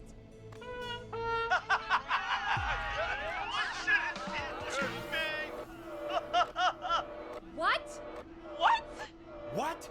Are you kidding me? Okay, what the hell is going on here? Who's on the phone, Carrie? The cops? It's just a joke, jeez. Wait, isn't that... Jimmy, that wasn't funny, you sicko! Of course I called the cops, but some guy just answered instead. What guy? Forrest Nash. What the hell are you all doing? It's prank night, old man. We're just having fun. That's the kid! The kid who called in earlier pretending to be the whistling man. That's it. I'm out of here. Jimmy, everyone, it's really not safe to be out. Please, go home. And waste whistling night? No way. That little idiot. Whistling night? It's a stupid tradition. Especially stupid since that one kid died back in... Would you take off that stupid mask if it's hard to breathe? Who's under there anyway? Is that you, Seth? Idiot. Seth is right next to you. That's, wait. Oh no. Who are you? Oh no, man.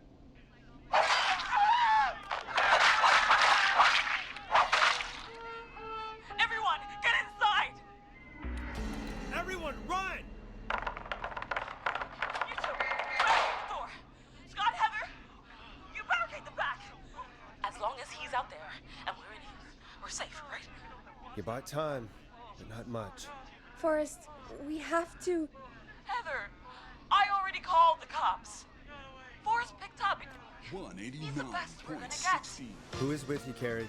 My friends, we drove out to the old murder house and... Oh, of course! The van!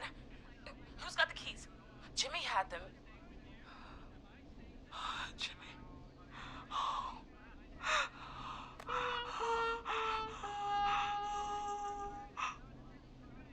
Focus, stay focused, Carrie. Focus. Yes. Sorry. I'm here. We'll figure something out. Between all of you, there's gotta be a way to beat this. Just sit tight, okay? Heather, shut up. If we do that, we're gonna get killed. If only Jeannie were here. Jeannie? Jeannie McPherson? Our intern Jeannie? Yes. She's my best friend and the smartest one out of all of us. She stayed in tonight. Forrest, listen. We'll see what we can come up with, and, What? Scott, you're not any good at... And... No, Chad. Out of all of us, you're not the one to... Everything okay? No. We're figuring out a plan, but everyone's volunteering to do things they're just bad at. I think we can figure out what to do, but I don't think we can agree on who should do what. I think you'll have to be the tiebreaker, or else these idiots are gonna get us killed. But Shut up, you... Forrest, I'll call you back.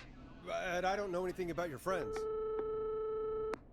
Ugh, these damn kids never learn. Breathe, Peggy. It's okay. Ugh, they do this kind of thing every year, Forrest. People get hurt. All right, folks. We're gonna work out a way to save Carrie and her friends. This next one goes out to all the trapped kids out there. Peggy, you mentioned something about their friend working here? An intern? Yeah, Jeannie. Seems a nice enough girl, but a bit head in the clouds, you know? Not sure why we took on an intern. We really didn't have the office space for one. Poor thing got tucked away in a dark corner somewhere downstairs, I heard. Alright, I'll go see if I can find her desk. Hopefully she has something we can use. Friendship quiz. This might work. Hey, you find anything that'll help us out? Peggy said her desk is downstairs. Yeah, I found a friendship quiz with all these kids on it. If you think that'll help, then good enough. Carrie's on line 1, whenever you're ready. This is Forrest Nash, back again with an unlucky caller on this unlucky night. Carrie, are you there? Yes, we've got a plan, but we can't agree on who should do what. You want me to be the tiebreaker? Exactly. I'm ready. What's the first step? Okay, first things first, we'll need a spotter. Someone who can keep an eye on the killer. We'll need someone on the roof. It's gonna be a hard climb. We're deciding between Heather, Kyle, and Hot David. Heather's got this. Yes, Heather, he picked you. Now please, stop talking about all your cheerleading trophies. Part 2, the Whistling Man padlocked the gate back to the road. Before we drive out of here, we need someone to pick the lock. Seth, Jennifer, and Scott all want to do it. Jennifer. Jesus, Jennifer, you carry a bump key? Why didn't you say so earlier? Anyway, that brings us to part 3. Getting the van keys. I'll volunteer for this. I don't know Jimmy as well as you guys, so it'll probably be easier that way. Then it's part 4. This is a very detailed plan. I'm impressed. Yeah, it's weirdly easier to think when you're about to die. You're doing great. What's the next part? Part 4, we need someone to lead the Whistling Man away. We need a fast runner. For this one, we're trying to decide between... Who was it again? Hot David, Cynthia, and Scott. Hot David. Yeah, you do spend a lot of time running shirtless. You got this, Hot David. Sweet. Okay, let's recap. We get the eyes on the roof. A runner distracts the killer while we grab the van keys and pick the lock on the gate. Now the tricky part. The getaway. Ooh, what's the plan there? Well, we can't all outrun the Whistling Man. But he thinks we're just a bunch of stupid teens. So, let's use that against him. Part 5. We trick the killer into a trap. Someone can pretend to be injured. Who would make the most believable lead? Who you got? We got Lisa, Tammy, and Cynthia. Lisa. Whoa. You're right, Lisa. Having to smile at rude customers is perfect practice. That should take care of the killer. And then it's time to get out of here. Finally, part 6. We need someone who can drive us through the woods and back to Gallows Creek alive. Who's our getaway driver? Should it be... Who have we got? Chad, Scott, Cynthia, whatever. Forrest, you know what to do. Chad. Oh, perfect. Your go-karting experience will be great, Chad. Thanks, Forrest. We'll just take a few seconds for ourselves, and then it's go time. Sounds good. Talk to you in a sec. Good luck, Carrie. That actually sounded like a pretty good plan. Impressive as hell, right? Damn straight.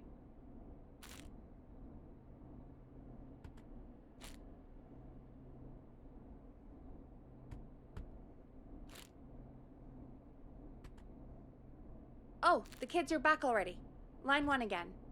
If you're just tuning in, we're coming to you live with a bunch of teens about to flee a madman. Listener discretion is advised. Are you ready, Carrie? We're good to go, Forrest. Good luck. And Godspeed. You got this. Here we go, everyone. Spotter, to the roof. Go, Heather. She's off and away. All right, Renner. Get ready. Wait for the spotter's signal. Spotter says go.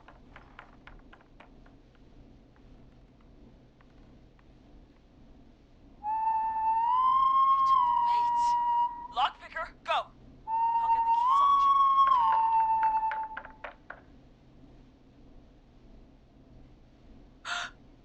Oh, Jimmy. Oh, his face is... The keys, Carrie. You need to get the van keys. His face is lying next to him, Forrest. He got cut. Oh, God. His face got cut off?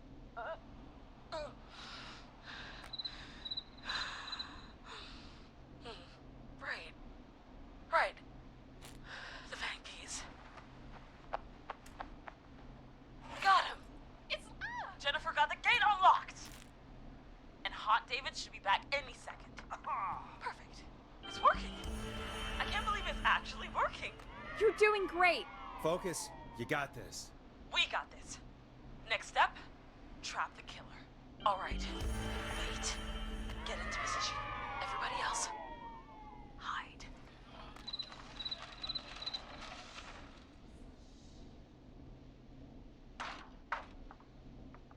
Okay, performer. Now, act like your life depends on it. Oh. There he is. He's buying it.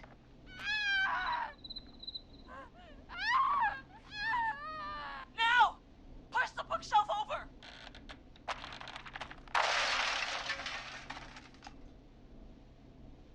Oh my God! He went through the floor! Spotter! You need to climb down now! We gotta go!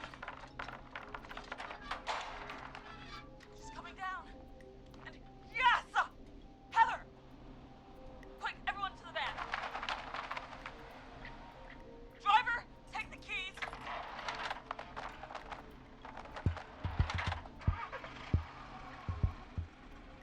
The damn gate swung shut.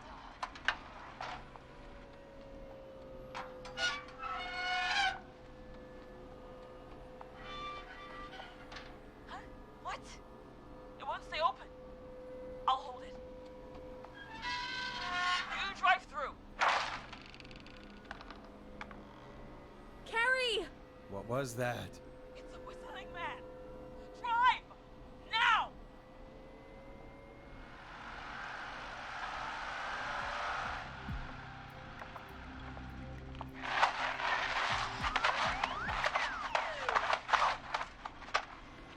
Let me go! Just go! Just drive! Oh my God. Please, no! No!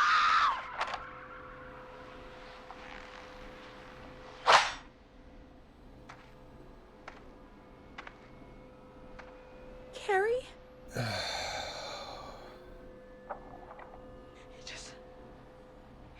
He just stared at me. Carrie! Carrie? Just stared at me. And walked into the woods. I don't understand. Thank God you're okay. Can you get somewhere safe? I can make it home. Thank you both for helping. If you hadn't, It was your plan, Carrie, and it was a great plan. It was really all you, Carrie. Still, I need to get home. Breathe, Carrie. You're okay now. I'll call you when I'm somewhere safe. Talk to you then. Folks, that was a lot.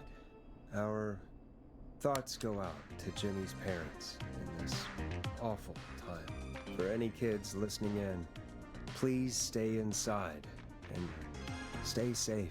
And parents, hug your kids extra tight tonight. Here's a song for the girl walking home in the dark.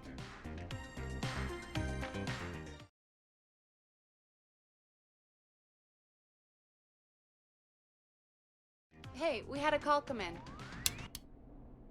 Forrest Nash here. Listeners, we've got another caller live on 189.16, The Scream. What's on your mind, caller? Hey, Forrest. I just wanted to phone in and say that I think I speak for everyone when I say that you're providing a real service for Gallows Creek tonight. It's cool what you're doing, man. Well, I'm just doing my job, friend. Anyway, tell me about yourself. What's your name? Are you keeping safe tonight? Yeah, man, I'm good, thanks. I'm at my roller rink, trying to get everything ready for the Harvest Festival tomorrow.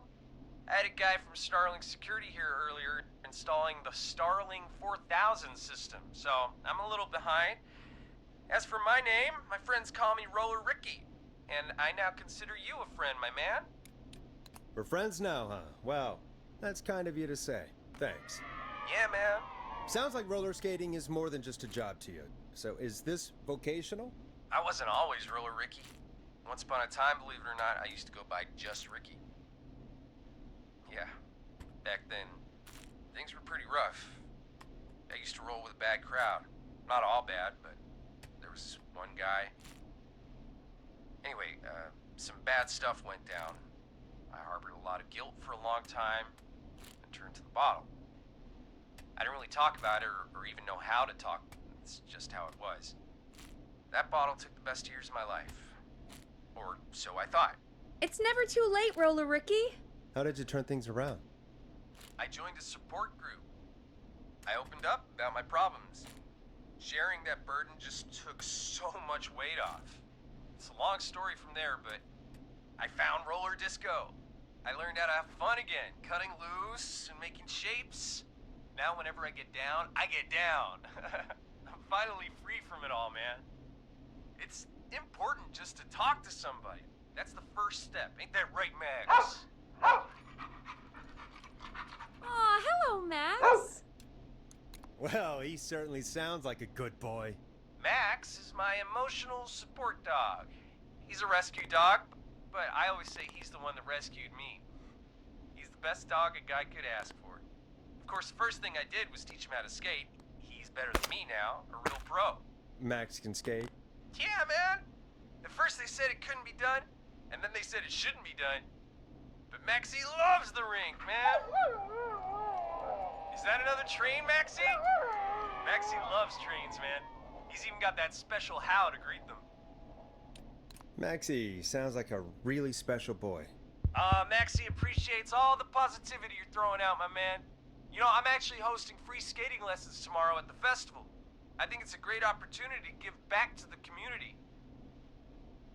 Man, all this talk of skating's got me itching for a boogie. Before I switch my radio off for the night, could I request a song for us?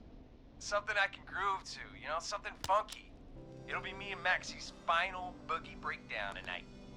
Then I think we'll take it down. I can do that. Thanks again for calling. You and Max, be safe now, okay? Bye, Maxie. You got it, man. Peace. Well, folks, this next one goes out to Roller Ricky and Max. Enjoy. I really needed that call, you know, after everything. Yeah, I get that. He talked a bit much for my taste, but it is inspiring to hear somebody come back from the brink like that. Yeah, that's what I meant. You were thinking about Max on skates, weren't you? Well, would you look at that? Another caller on the line. What are the odds? Better take it. Welcome back to 189.16, The Scream. This is Forrest Nash. How are you tonight, caller? I'm doing okay. I made it home safe. Gary! Hey, I just wanted to thank you for doing what you could earlier. You know, even though we lost Jimmy, and I don't know. Hey, it's okay. You were so brave earlier. You're safe now. I wanted to ask you why. Why he didn't... Why am I... Why what, Carrie? Why did he spare me? After what he did, why let me go? Maybe he only wanted to hurt the pranksters. Maybe. Did he just think everyone was making fun of him? Did he always hate these hazing rituals? I mean, if he did, why wait all these years to... Why do this now?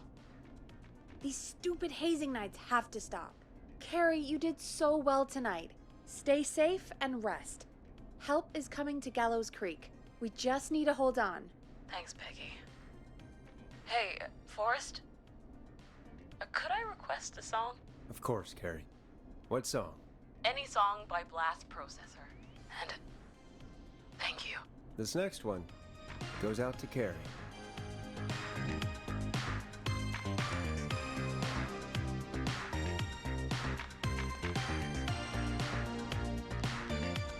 You know, what Carrie just said has really got me thinking. About what? The whistling man left her alone. Why? There must be a reason. When it comes to masked whistling killers, I don't think a reason is a key part of their process. Well, it's something to consider. I need to take a break. If you want to stretch your legs, now's the time. Just hit the Peggy button when you want to get back on air. Let's get going, Peggy. Alrighty, we could run another segment or... Scratch that, Forrest. We have a caller. You're through to 189.16, The Scream. What's your emergency? Hello again, Forrest. Oh, that call with the teens was awful. Those poor kids. Still, I'm glad the girl didn't get hurt. Thanks for your concern. Are you in trouble? What's on your mind? I wanted to ask you again to play my song, Forrest. You said you were gonna play it, but you didn't. Your name was Dawn, right? What, Peggy? Yes. Oh, well remembered. My name is Dawn, and I wanted to ask you again to play my tune, Forrest. Long Ride Home? You know, the one that Peggy said she threw outside the window? You must really love that song. If you're calling up to ask for it when you know we don't have it. Well, I do love it. And I don't want to argue, but you do have it. It's just outside the window. There's a serial killer on the loose. I can't just go outside hunting for a record.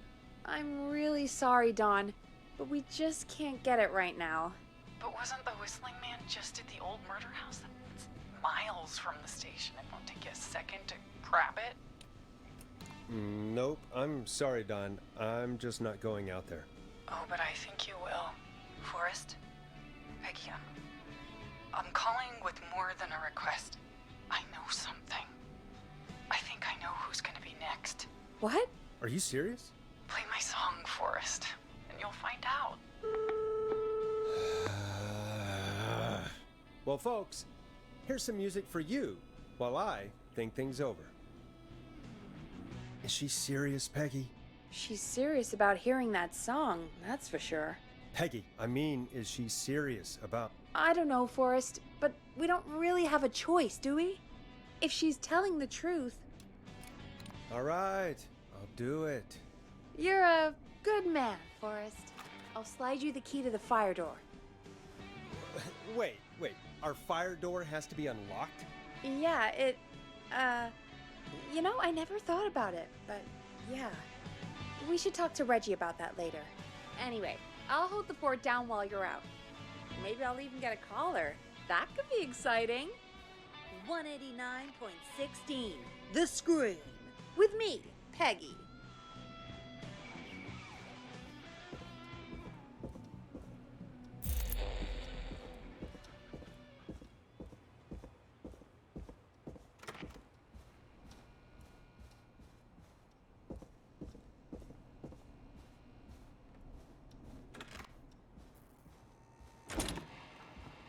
You know, I hope she'll be happy when I'm brutally murdered by the Whistling Man. Out here, in the open, alone. Here it is. Long Ride Home.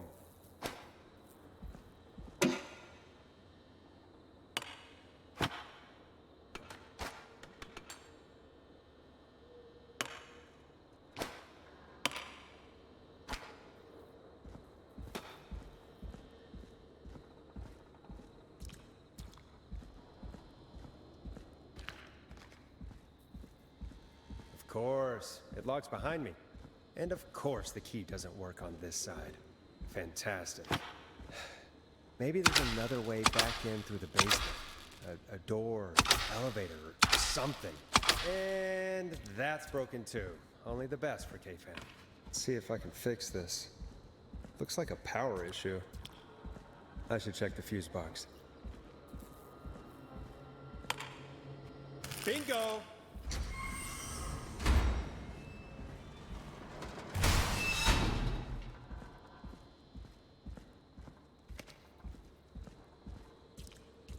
I could probably survive that fall.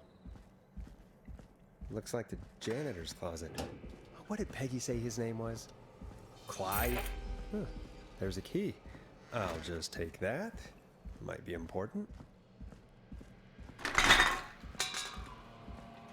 What the hell? Peggy is not gonna believe this. I wonder how the show's going.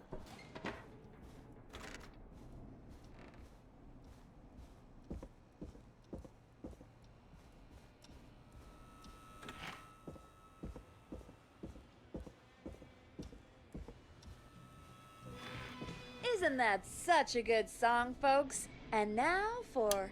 Jesus, Forrest, you've been gone for ages. I thought something had happened. Something did happen. Clive the janitor might be Clive the murderer. What? I'll start from the beginning. The fire door locked behind me, so...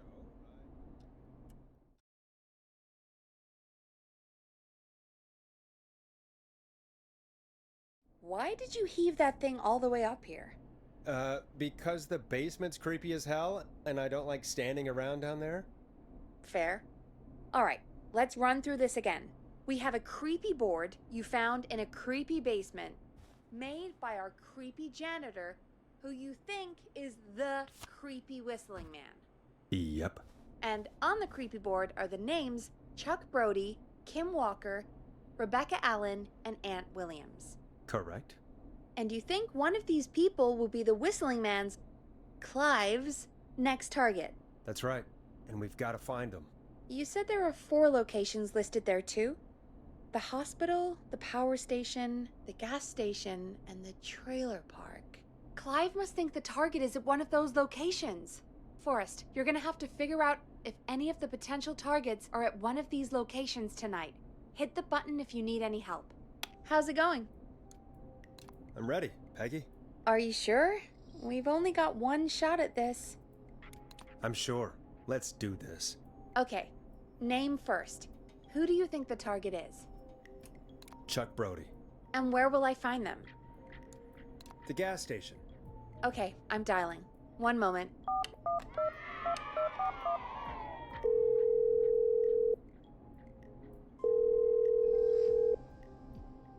Hello? Chuck Brody! Listen, I know this sounds crazy, but we have reason to believe the Whistling Man is coming for you. You need to get yourself and everyone else out right now. Who is this? This is Forrest Nash. Listen, the Whistling Man's back. We found a list with your name on it, and... Oh, God. It's today. The year I finally let myself forget. Quit talking and run! I think he ran off. Well, fingers crossed that Chuck...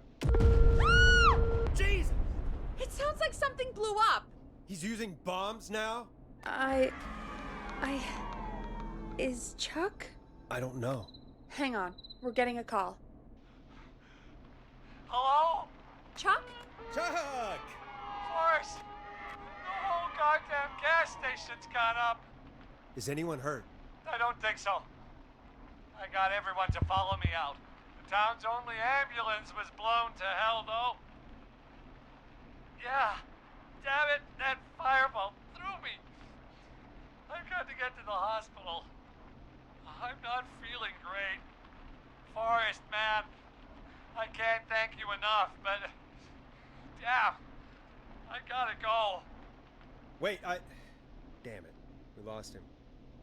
What was that about today? Oh, Forrest, the call board is lighting up. Get us into some music while I deal with this.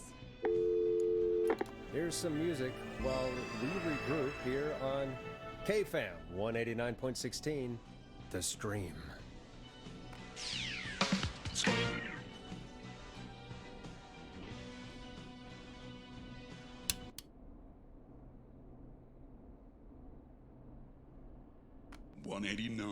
.16. There's gotta be more in the basement to show us who Clive is targeting.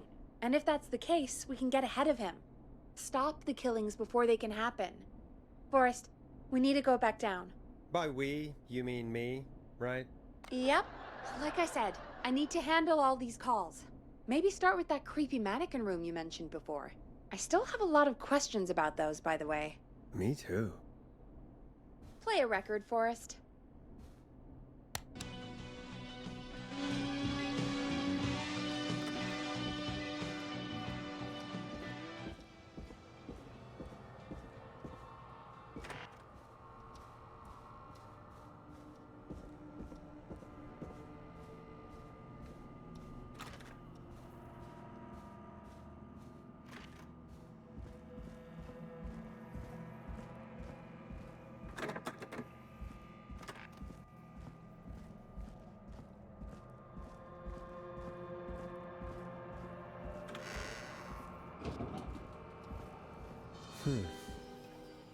key. Was this always here? I must have missed it when I brought everything upstairs.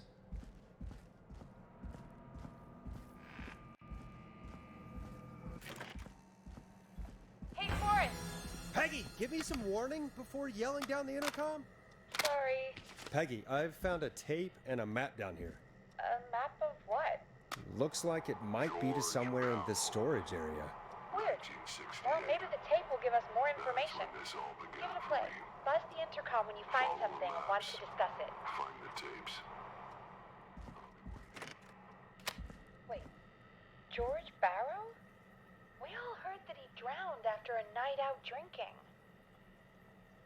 Was it actually Clive? Has Clive really been the whistling man for that long?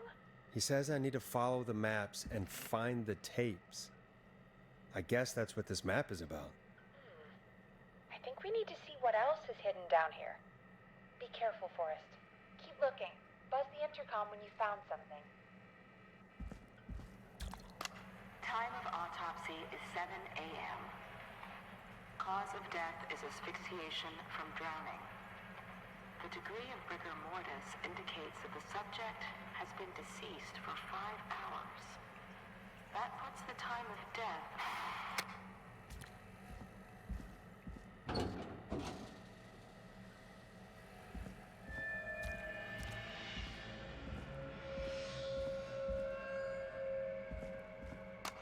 Preliminary toxicology results shows no signs of inebriation. However, a high amount of cortisol was found, indicating elevated levels of stress in the immediate moments before death.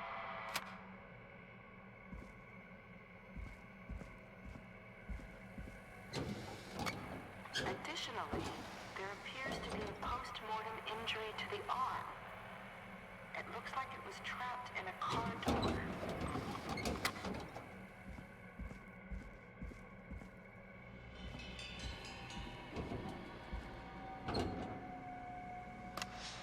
It is the coroner's opinion that the subject likely feared for his life and was chased, Now this has to be resulting important. in a fall from a height into a body of water, where he hit his head, was knocked out, and drowned. Following that, he was moved. Dr. Sullivan, we need to have a talk. That recording. Shoot it off. If you're listening to this, then I'm probably dead. What the... I'm a man who likes to stay informed. I've got subscriptions to newspapers all over the country. A few weeks ago, I noticed headlines cropping up in those papers, one after the other. Each headline about a murder. Each murder, the death of someone I knew almost 20 years ago. And each one drawing closer to Gallows Creek. Drawing closer to the anniversary. None of us are innocent. But I don't think we deserve killing. All I hope now is that I can save some folk from the worst. That I can. I don't know.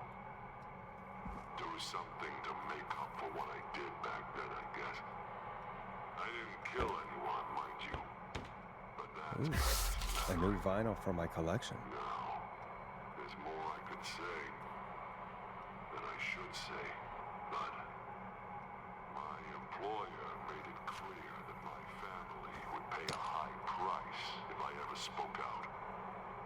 So, hopefully I've said enough for you, listener, whoever the hell you are, to start putting the truth together.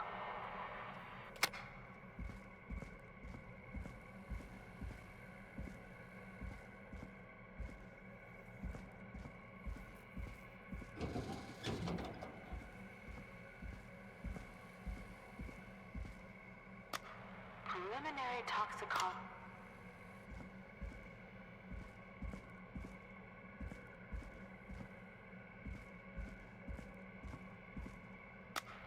Small lacerations to arms, legs, and face, typically obtained by running through foliage. Severe blistering to the feet, as though the deceased had been running without stopping. This looks useful.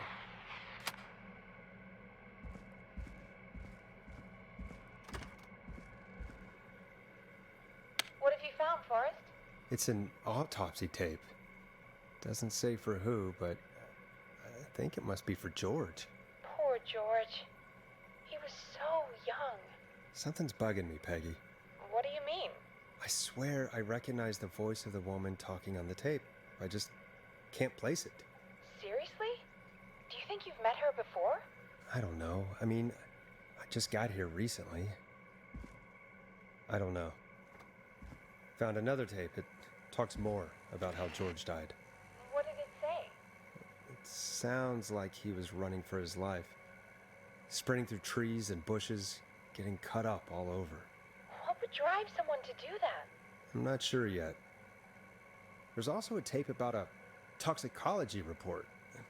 There were no signs of drinking or that he was on anything. What? But everyone said he went swimming drunk and drowned. It was in the newspaper and everything. I found a written autopsy report. What does it say? According to that, it's just like you said at the start. George drowned after getting drunk. Said he liked to fight, too. But that contradicts the tape. I know. And I think I know why. There's a note with the report that says, "I'm sorry I made you do this, Virginia." If it was on the autopsy report, then Virginia must be our coroner. Wait, the caller from earlier, when we had to call the takeout restaurants, wasn't her name Virginia? We need to call her back once we finish down here. It looks like she might know something about what's going on. I found a tape that introduces a new detail to the story. Post-mortem injury. Apparently, his arm got caught in a car door. A car door? Yeah, after he died. How do you suppose they can tell? How can they tell? I'm a radio producer, not a coroner. The written report I found doesn't mention it at all. How did his arm get trapped in a car door after he died? Unless he got it when the police collected his body, I guess someone else must have moved him after he was dead to where he was eventually found. But the report, what is going on here? I found a police report. Mentions a friend from earlier, Sandra Sharp. Sandra. The jazz runner? That's right. She found George's body washed up at the reservoir. The reservoir? Yeah? What's strange about that? George got cuts from running through foliage, right? But there's no forest around there. Also, how did it wash up at the reservoir? What do you mean? Reservoirs don't have tides. But that's what the police report said. It's not possible, though. I did a school project on reservoirs and got an A. But, yeah, not important right now. The important thing is that it doesn't make sense. What are you suggesting, then? That the body was originally found somewhere other than what the report suggests? That the sheriff tried to cover it up, but accidentally let something slip? Something like that. I think. Well, Sheriff Matthews wrote the report. If he hadn't been eviscerated, we could have asked him. True. But Sandra is still alive? Once we're done down here, we should give her a call. In another tape, the coroner comes to the same conclusion as I did. George was running from something. Maybe an animal? Maybe, but then there's this next bit, where the coroner thinks he was moved post-death. So she agrees with us. At the end of the tape, someone burst in and demanded Virginia stop recording. I think it was Clive. This is starting to make sense now. This is a conspiracy to cover up what happened to George. I think I found Clive's last recording. I think Clive might be gone. Gone? I found a confession. Not for any killings, but for playing a part in covering up George's death. He left this behind in case he died. He hoped someone would find it. Do you think the Whistling Man already got him? Possibly. We've had a lot of callers tonight, but maybe not every victim made it to the phone, you know? we don't know how many there really are. Christ, Forrest, that's dark. I know, but Clive said he had read about other murders in other towns, and that the murders were all folks who knew about the incident. And the killings were getting closer to Gallows Creek. He said he wanted to do something good for once. The board in his office. He wasn't tracking people down to kill them. He was tracking them down to save them. Why didn't he just come out with all of this? He said his employer threatened his family if he spoke out about any of it. His employer? The one who orchestrated the cover-up? Oh, Clive. I'm sorry for thinking you killed all those people. Do you think you found everything? I think so. Forrest, what's going on here? Someone wanted that boy's death to seem like an accident. And they hired Clive to make it look that way. Come back upstairs when you're ready. We need to figure out our next step.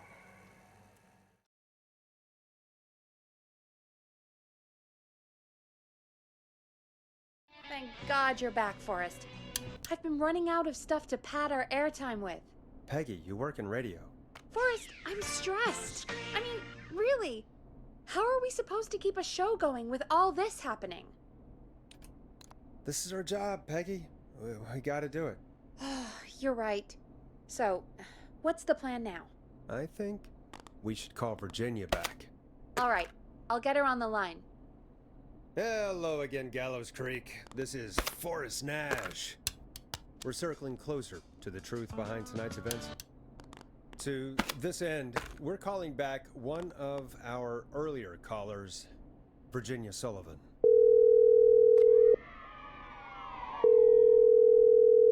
Fredman Plunker here? Who's this? Is it you? Goose? Plunker, it's Goose. Goose! Where are you? Get your ass here! The party has moved! Oh, cool. Where's it moved to? This old lady's house. She's pretty cool, though.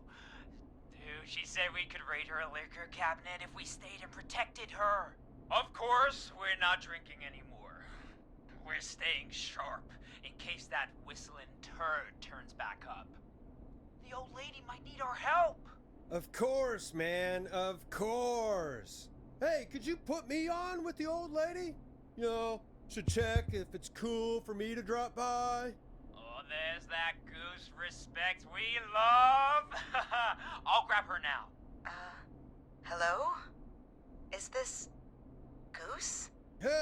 Hey, Dr. Sullivan. Who is this? Hey, Virginia, it's Forrest. I'm glad you're still okay. Oh, Forrest. Sorry, I'm still jumpy. Don't be sorry. You've been through a lot. I'm so sorry this happened to you, Virginia. I thought I was. I thought... Easy. We're not calling to talk about earlier. We're calling because we think you can help us understand why this is happening tonight. Me? What would I know? Does the name Clive mean anything to you? Clive? No. I don't know that name.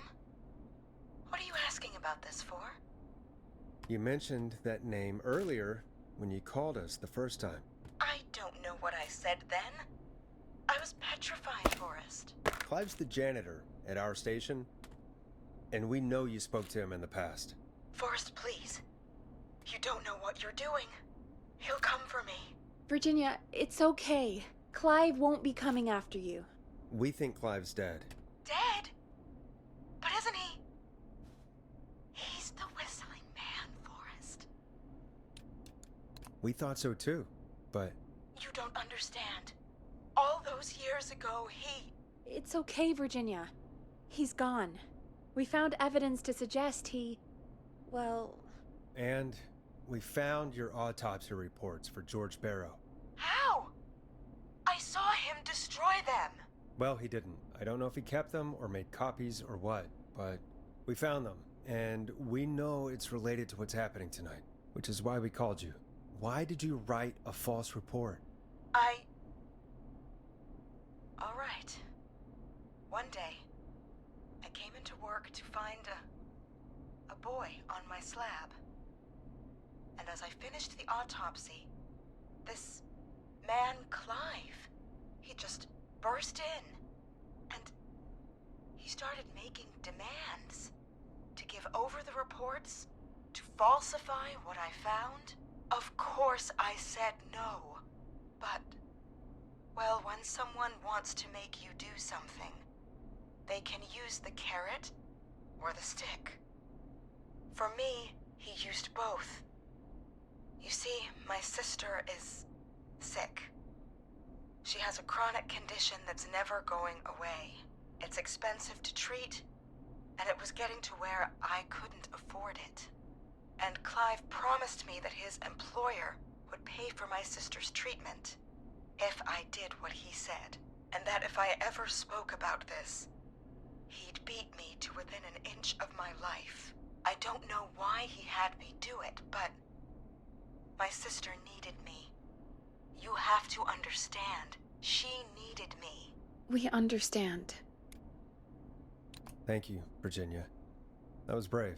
God, I just want this nightmare to end. This will help end it, Virginia. Thank you.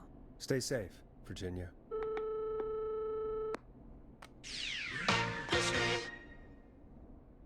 So, Virginia's tied up in all of this. Clive threatened her to keep quiet about George's death. But for who? Why cover up these details? Well, we know Sandra was involved in George's death. Do you want to call her? I do. Alright, but before we go asking questions, I think we should know what we want to ask. Is that fair? Yeah, we need to ask her about finding the body. She was the one who discovered it, but something just doesn't add up. 100%. She knows more than she's saying. I wonder what she's hiding. We'll hopefully find out soon. Anyway, just be careful when you're talking to her. Don't push too hard. We don't want her to hang up. I'll be careful. Alright, calling her now. Hopefully she's at her jazz studio.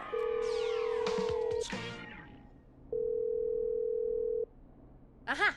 Forrest, you're through. Hello, this is Sandra at Jazz Pizzazz Jazz Studio. Who is this?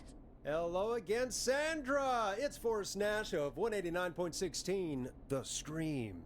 And you're live on air.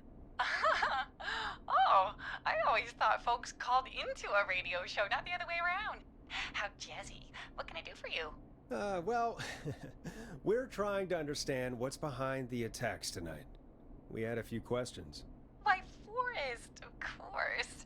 Heck, after the way you saved my life, I'd say yes to just about anything you asked. Really? Well, that sounds nice. I might just call you back tomorrow then, too. You got my number. But what about tonight? Is there anything you want to talk about right now? Remember why we called, Forrest? Of course. Do you know why the Whistling Man might have targeted you? Ha! As far as I could tell, he was just a knife-wielding psycho with superhuman cardio. He'd have chased after anybody. Right. Well, we think he might be chasing specific people. People who know about the death of a boy named George. Oh, I don't know anything about that. Sorry. Have you had to keep quiet about anything? Any secrets you've had to keep? What would I have to keep quiet about?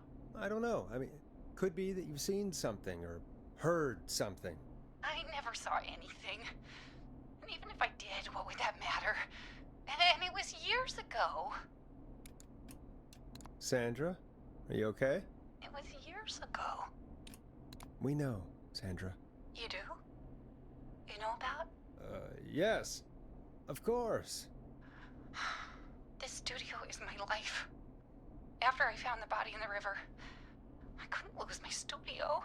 Do you understand? Sure. I understand.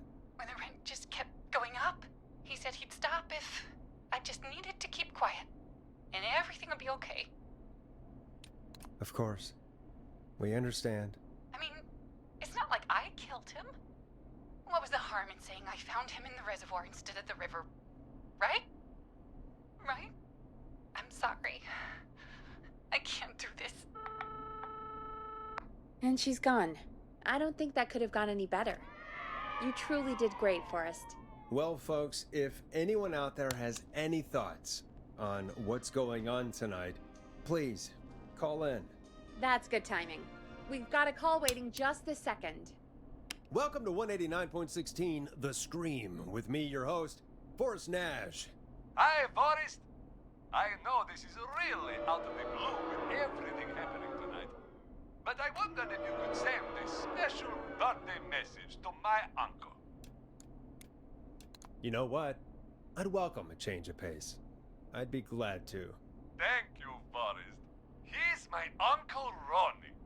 His first name's Peter, but he never liked his name. But since he always had salt and pepper hair, even as a kid, can you believe it? Folks always called him Pepper. Thanks for the history lesson. Is there anything besides happy birthday you would like to say to Mr. Pepper? Oh my god damn it! Yes! Tell him he can get the best birthday deals and party packages here at Pony's Pizza. Starting at You son of a bitch! Stop calling us! Sorry, Forrest. Let's just move on. We've already got another caller on the line. This is 189.16 The Scream. I'm Forrest Nash. You're on the air, caller.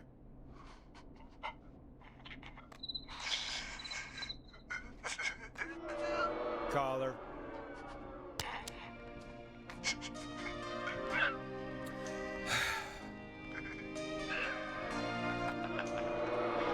Ponty. Ponty's Pizza always delivers. Come rain or sleet or whistling man, we'll be there.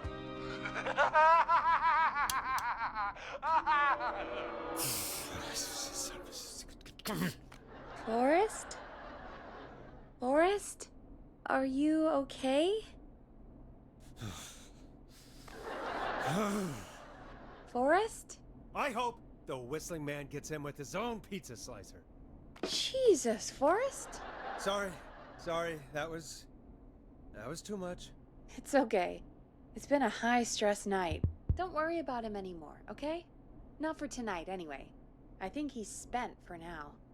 We've got another call, whenever you're ready.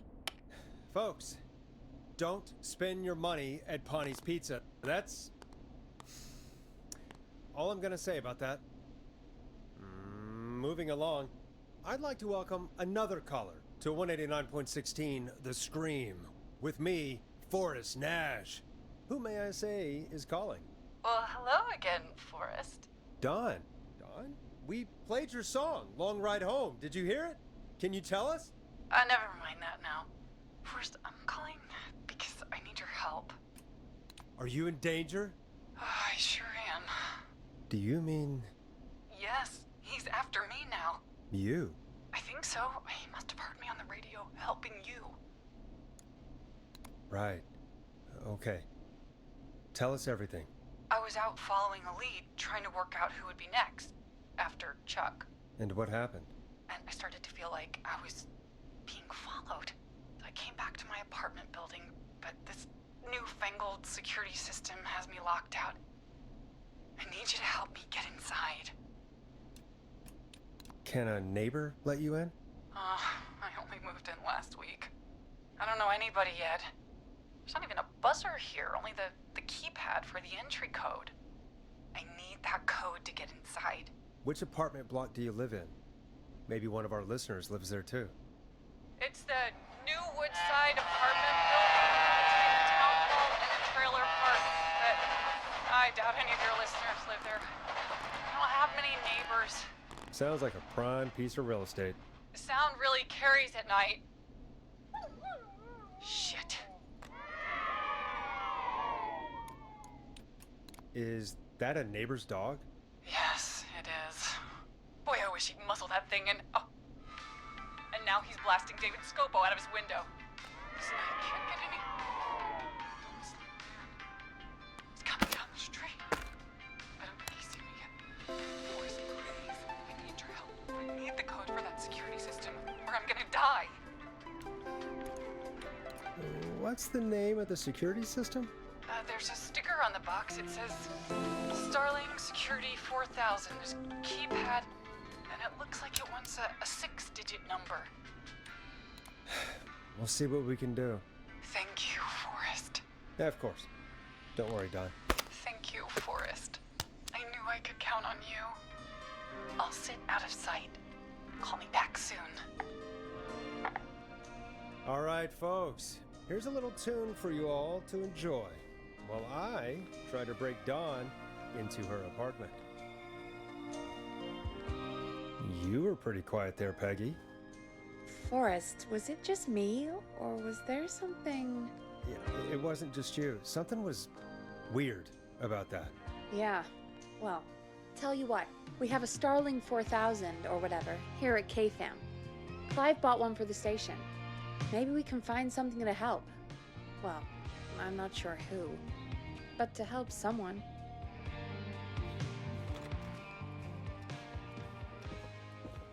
Okay, so she's locked out of the Woodside Apartments, and somewhere Clive probably has the papers for the Starling 4000.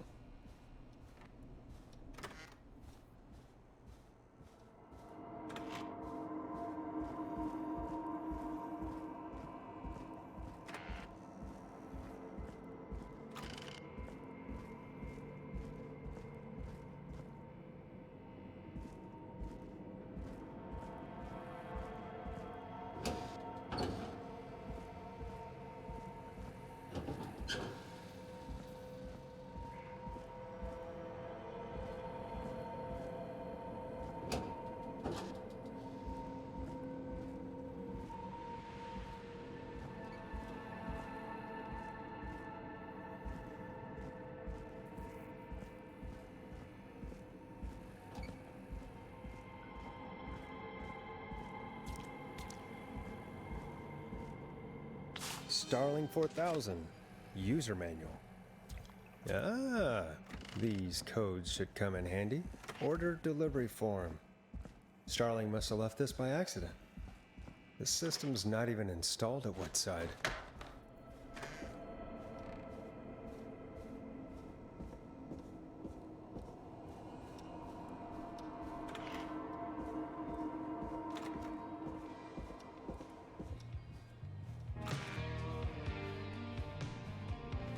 Welcome back, Forrest. Find anything? The Starling 4000 security manual. It's got a bunch of codes. Good. And did you find anything else? I saw a list of everyone else who bought the Starling 4000. Know who was on there? Oh my god. Roller Ricky! Do you think we should give him a call? Is that crazy? I don't know what you'd say, but... Just put me through to Don. I'll take care of this one way or another. Okay. If you say so. Line 1, whenever you're ready. Don, are you there? This is Forrest Nash from 189.16, The Scream. Oh, thank God you're back. I'm so afraid. What's the code to the gate? The code is 191519. Thank you, Forrest.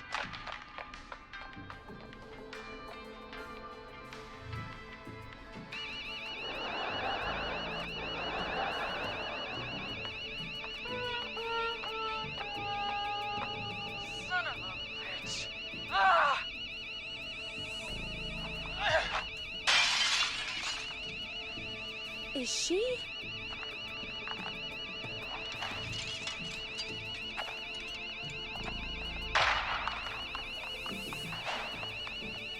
Yeah, stay out! Nobody disrespects the sanctity of the ring! Don't ever come back here again! I'm calling the cops! Thank God. Hello? Is someone there? Ricky, get back inside and turn on the radio. Whoever that was, she was trying to break into the ring. She? Forrest, man, you got no idea. That was him! That was the whistling man! The alarm gave me just enough time to get my rifle. I don't like hurting folk, but I can't let anything happen to Maxie. He's my best friend, you know? Listen, man, I'm heading back inside. Gonna barricade that window. My man, thank you. You and Peggy can skate for free whenever you want, forever. That's a done deal. Thanks, Ricky. Can't wait. You got it. Talk to you soon. Okay, Gallows Creek, here's some music while we process what just happened. So, the whistling man is a woman? I know. I can't believe it. She called up. You spoke to her multiple times. Yeah, she seemed pretty normal. Why do you think she requested that song? To get me outside? Maybe, but how? She didn't know the song was outside to start with. That's right.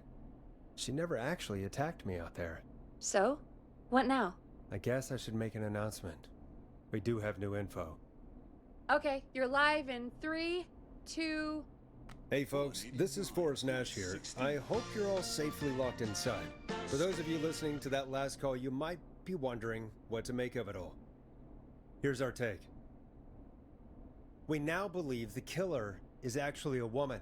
One who might manipulate you into letting her in before she attacks you. I'm sad to say, but it's time to trust no one. The killer was calling themselves Dawn. This could be a fake name. If anyone needs help or you have info on the killer, please call in. You folks have my new number, right? It's 911. Hopefully, our next caller can help shed some light on our killer. Hey, we had a call come in. Okay, folks, time to take a call. You're through to Forrest Nash on 189.16, The Scream. Hey, man. Murphy? Damn straight. What's going on, Murphy? You in danger again? Nah, man. I've just been listening to the show here at home. And since you asked folks to call in if they could help out, well, I'm calling. I don't know if I can say as much as other folks have, but I figure I wouldn't be a good role model to Fernando if I didn't try to help, you know? We really appreciate that. 100%. Thank you, Murphy. Oh, thanks. So, what do you want to know? Well, what can you tell us? I don't know, really. All right. Well, do you know anything about the death of George Barrow? Absolutely nothing. Okay. What about the killer herself? Herself? Man, I didn't get my ass kicked by a lady. The man I went toe-to-toe with was a man. You heard the last call, right, Murphy? Yep. So you know it's a woman, and you were trained by a VHS, Murphy. I know, but... Man, how could it have been a woman under that mask? Let's just move on. Do you know anything about the history of the Whistling Man? No, sir. Tonight's the first time I ever heard of him. What? I moved here 3 years ago, man. What do you want from me? Hey, man, no worries. Just thank you for trying. Right. Sorry I couldn't help y'all more, man. Now, if you'd have asked me about gators... Forrest, we have a call coming in. Sorry, Murphy. I think that's all we've got time for right now. All right. I'll catch y'all with the gator talk later. Night. Well, folks, that was a bust. But perhaps our next caller has more they can tell us. Let's find out. This is Forrest Nash, and you're listening. Please help me. My name is Casey Moore. I'm at 25 Nancy Drive. My best friend's been stabbed. He's bleeding everywhere. I don't know what to do. Please help me. Easy. Take a breath. Relax. Okay. We'd been out at the reservoir. We were heading back to his place when we heard this whistling all of a sudden. He just started freaking out. He screamed at me, told me to hide. I'd never seen him like that, and I just panicked and ran and hid in a bush. Oh no. Forrest. Then what happened? He went up the road and talked to someone. I couldn't really hear or see anything. It sounded like he might have known the person, and they just stabbed him.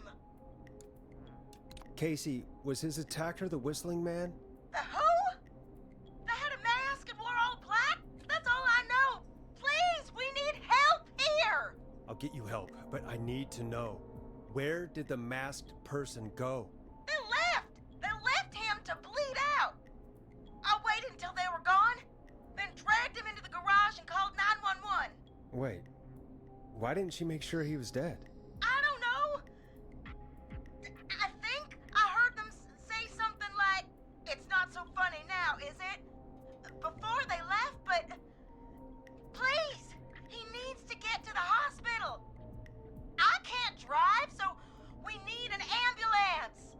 Forrest, the ambulance was destroyed in the explosion at the gas station. You should get all the info you can. Can you tell us where your friend was stabbed? They stabbed him in the stomach, and then stabbed him again in his leg when he was on the ground, and it's... Oh, the knife is still there in his leg! What's your friend's name, Casey? It's Jason Parker! We'll be right back. Peggy, patch us through to the hospital. On it. Phoning St. Gabriel's now. Switch to line 2. Hello, St. Gabriel's Hospital. How can I help you? Hi, this is Forrest Nash from 189.16. We have a stab victim at 25 Nancy Drive named Jason Parker. He's been stabbed in the stomach and the leg. He's bleeding heavily. Oh God, I'm sorry. With the ambulances, well, you know. I know, but please, we need something or he's going to die. Forrest, Listen, you're going to have to get him here. We need to see him, and we can't get there ourselves right now. We don't have any way to drive him right now. And even if we did, he's bleeding out fast. All right, listen. We need to buy him time to get here. That means stopping the blood first, and then finding someone to stabilize him. To stabilize him, you really need someone with first aid training. Do either of you have any? No. Me neither. Damn it. I'm really sorry about this, but I have other patients who can't wait. All I can do is talk you through the procedure as quick as I can, and then leave the rest to you. Think you can handle that? Hit me. I'm sure we can handle it. Okay, from the top. If he's bleeding out, then you need to get him comfortable and try to stem the bleeding. Lay him down. Apply continuous pressure directly to the affected areas. When the bleeding slows, get a clean cloth of some kind and hold it over the wounds. Get them comfortable. Apply pressure. Clean cloths when slowed. Got it, I think. You said he was stabbed, right? If the object he was stabbed with is still in him, don't take it out. It's stopping the worst of the bleeding right now. If anything, you should secure it so it stays where it is. I wouldn't have thought of that. It makes sense, though. God, that was a lot of info. But I think we can handle this. Glad you got it so far, because there's more to go. I'm still with you, Doc. What else do we need to know? If he's lost a lot of blood, he may enter shock. If he does, act fast. If you applied a cloth and it's bleeding through, don't remove it. Just apply another on top of it. If it's safe, elevate his legs to get blood circulating to his vital organs. Try to keep him warm. Get him to rest and reassure him. We need the patient to stay calm. All right, don't replace bandages. Elevate his legs. Keep him warm and calm. This is a lot. I'm really sorry. That's as much as I can give you right now. Try to stop the bleeding. Find someone to get him stabilized, and get him here as quick as you can. Good luck. All right, Forrest. Casey's still on line 1. Hello? Hello? Forrest, are you there? I'm here. How is Jason doing? Badly. He's still bleeding. I need help. I've been putting pressure on his stomach wound since you left, but he's still bleeding. I don't know what to do. That's good, Casey. The nurse said to do that. What about the knife in his leg? It's gotta be hell. Should I pull it out? No, don't touch the knife. The bleeding will get worse if you pull it out. Are you sure? I'm sorry. I'm gonna stop making suggestions. No, don't worry, Casey. We're a team here. We're all going to get Jason through this. Casey, is his leg wound bleeding right now? I hate looking at that knife. Yeah. It's bleeding. His stomach is worse, though.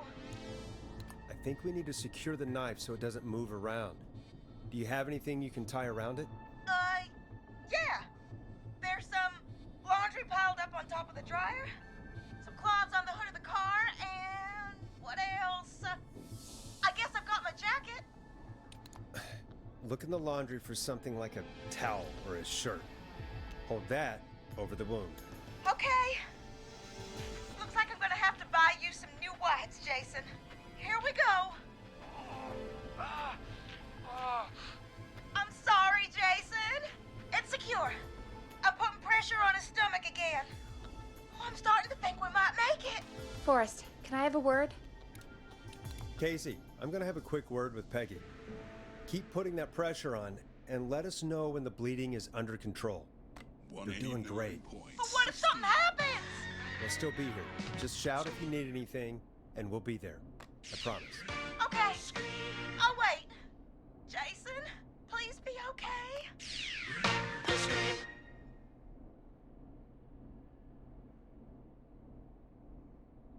What's up, Peggy? We can't stay on the line with her all night. Dawn is still out there. What if other people need us? You're right. She's probably on her way to her next target right now. Exactly. And you heard the nurse. We need someone there with training who can stabilize him. He's gotta get to the hospital somehow. Could somebody nearby help them? Maybe drive them to the hospital? You know, that's exactly what I was wondering. Do you have anybody in mind? I might. A little before you started working here, KFAM did a mandatory first aid training course. Me and Karen missed it because we were away on a producer getaway. You skipped it, didn't you? Never mind. So, how does KFAM's first aid course help us?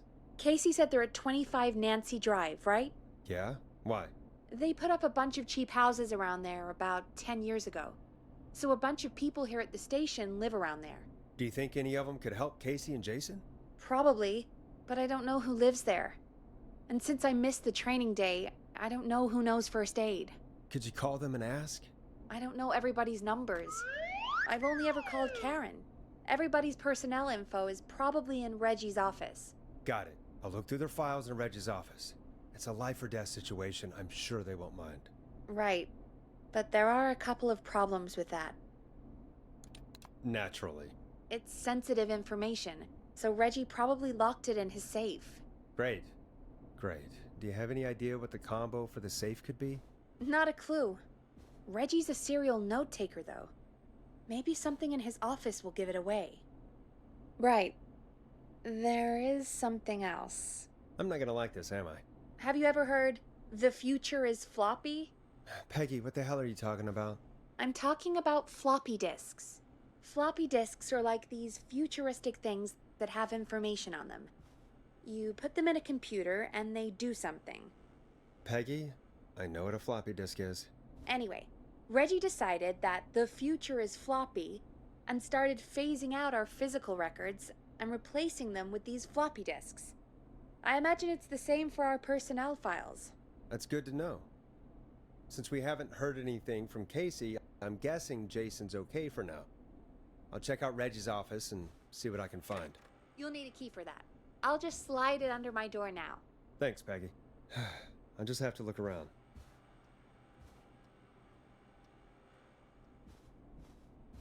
Good. I'll patch my mic down to the office, so you'll hear me over the intercom.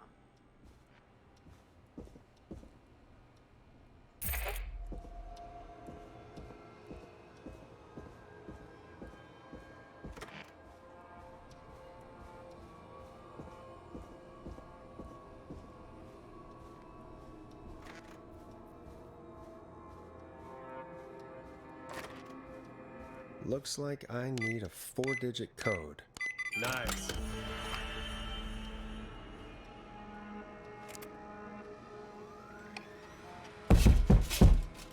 Hey, Peggy, you there? Yeah, I'm here. Did you find what we need? I think I know who our best bet is to help Casey and Jason. All right, good work. Who should I... Hello? Is anybody there? Please pick up. Casey, I'm here. What's wrong? Jason's starting to go pale. I tried to get him to rest, but he just threw up everywhere. What's happening? What do I do? God, it sounds like he's going into shock. Casey, just stay calm. It's going to be okay. But the bleeding seems to slow down. Did I mess up? Jason, I'm sorry. Casey, calm down. You've done everything right. I need you to listen to me, okay? For Jason. What did the nurse say to do about shock? Casey, I need you to elevate Jason's legs. We need to get the blood flowing to his vital organs. Got it. Jason, stay with me. I'm just gonna move you. This might hurt. Okay. I propped his legs up on some boxes. I'm looking at my notes. We need to get Jason as warm and comfortable as possible. Do you have anything you could use nearby, Casey? Yeah. I still have some laundry next to me. I'll wrap him in some blankets. Just give me a second.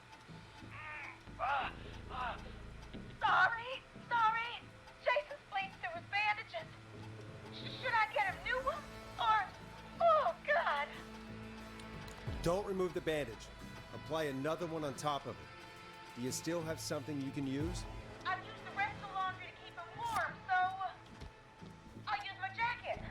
I can always get a new one. I'll fix his bandage and get him warm. Hold on, please.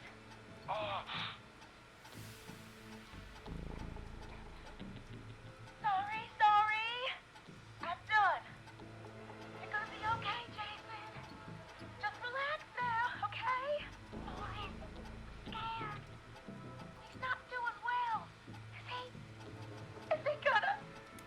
Jason is going to be fine. Just make sure he knows he's going to be okay, okay? Okay. Please. I can't give him what he needs.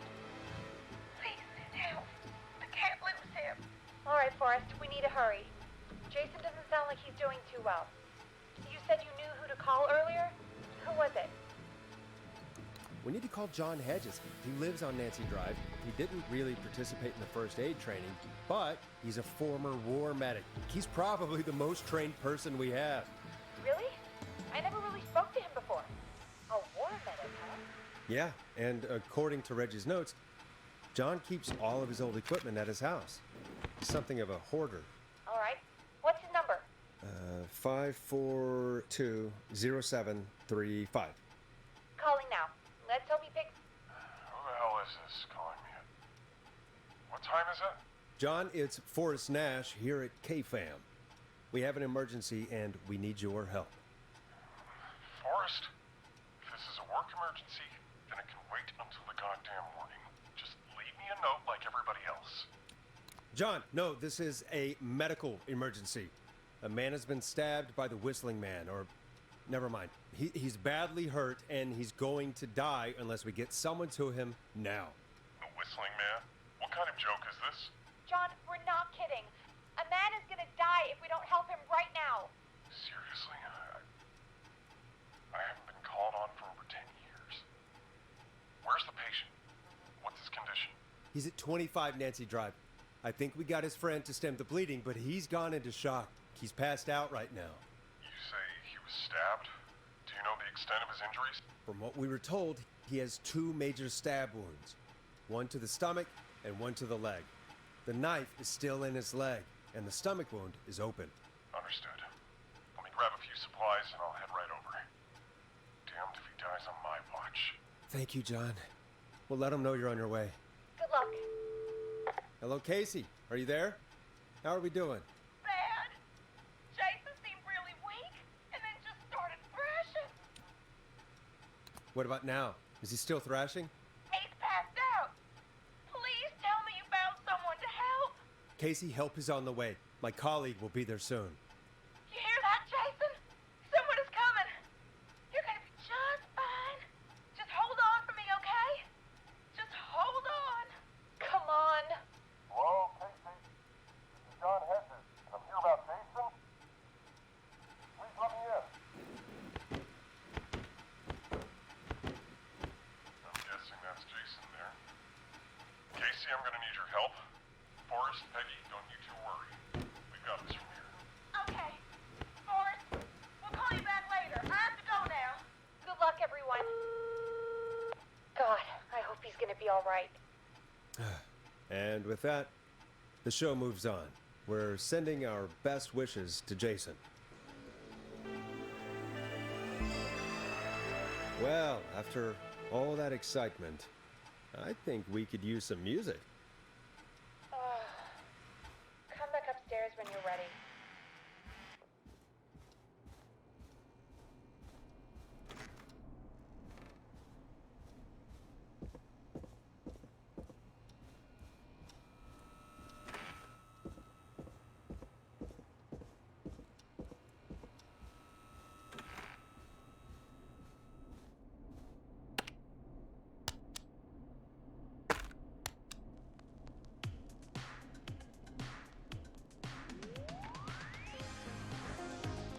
Getting pretty late. This might be your last break for the night, so try to enjoy it. Give me a buzz when you want to go back on air. Let's roll. You got it. We've got another call coming through, too. Welcome back to 189.16, The Scream. I believe we have another caller on the line. How are you tonight, caller? Forrest, it's me, Roller Ricky. Oh, and Maxie's here too. Good to hear from you again. How are you both doing? Oh, we're good, man, thanks to you. You're like our guardian angel. That wouldn't be a bad look for you, Forrest. A little White Wing Halo number? Maybe something for the K-Fam Halloween party. All right, everyone, let's calm down. Ricky, I'm just glad we could help you and Maxie. Is there anything else we can help you with, Ricky? Actually, I think I have some info that might help you. All right, I'm waiting. You see, man, me and Jason know each other. You know each other? Yeah, we went to Gallows High and played on the football team together. He was a gnarly offensive linesman, and I was our star wide receiver. Runner Ricky, they called me. All right, and what does that have to do with tonight? Well, because George, the guy who drowned, he was on our team too. Keep talking. What happened? We had our first team party on the night he drowned. He seemed like such a good dude. Ricky, were you there when George drowned? No, man. Once the party turned, I beat feet out of there. Man, I remember George and his girl there. There was a whole lot of love, man. I could see it, you know? Ricky, please, what was her name? I never got her name, man. He just called her Bean. I didn't really know her before or see her after that. Then what did she look like? Please, tell us anything you remember. I just remember a pretty girl, man. I'm sorry. Ricky, you said the party didn't last long. What happened? We were just having a good time, and then the next thing I knew, everyone was running for their life. I looked up and saw the goddamn whistling man in the trees. And I never ran so fast in my life. I ran straight home. Didn't know about George until next morning at school. I'm guessing it was whistling night, wasn't it? That the whistling man was just another kid. Yeah. I don't know how George died, but I always felt like if anyone deserved to die that night, it should have been me. And Ricky, it wasn't your fault. You're not a bad person. I know that now, man. It took a long time to learn, but yeah, just thought I'd tell you all what I know. Thank you, Ricky. This helps. Thank you. You got it, man. Anyway, I think it's time for me and Maxie to free up your phone lines. Thanks for listening, man. I'll let you to it. Night, Ricky. All right, folks. Looks like we got a new lead in the case. If anyone has any info about this mysterious being, please call in. If she was George's girlfriend back then, she's probably in her mid to late 30s now. Huh. Oh, we have another call coming in, but hang on. What's up, Peggy?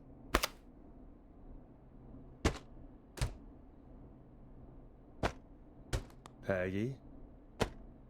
You're gonna want to take this call off the air. Who is it? Just do it. All right, folks, it's time for another track. Here's one to help you sit back and relax. We'll be right back after this. I hope this is good news, Peggy. Who have we got? Find out for yourself on line 1. Hello? Forrest, I'm glad I got back through to you. Sounds like it's been a busy night, huh? Surprise! It's Leslie, our 911 operator, leading the charge from Henderson to come save us. It's so good to hear from you. Are you okay? We're doing okay. Sarah and I are both happy to be headed back home. We're happy to have you too. Wait, Sarah? Oh, yeah, I mean Deputy Martinez. Anyway, we got back into radio range a little while ago. We've been listening in, but haven't been able to get through until now. Ever since you found Sheriff Matthews, it's only gotten worse. It's been a long night. Well, it shouldn't be too much longer now. I'm glad I got through to you. I wanted to let you all know what's going on. I made it to Henderson. Turns out somebody had cut the phone lines, and they had no idea what was happening. After I told them, well, their sheriff sent a goddamn squad back with me to stop this. That's great news! That's crazy about the phone lines, though. Do you think the Whistling Man cut them? I'm guessing so. I don't know how the Whistling Man did it. But that doesn't matter right now. Listen, we're coming in hot, but we need your help. I know Gallows Creek isn't a big town, but if we don't know where the Whistling Man is, we can't get him. Her. That's where you come in. You can count on us. What do you need? It might be a long shot, but here goes. The Whistling Man already called up a few times. I bet she calls again. We're still a little ways out of town, so if she calls, stall her. Buy as much time as you can for us to get in. And while you're talking to her, try to figure out where she is. We'll be listening in, so once her location is known, we'll head straight there and end this nightmare. I'll do my best. I know you will. Heck, I can see the headlines now. Forrest Nash's interview of a lifetime. Anyway, I'll radio the other cars and tell them the plan is a go.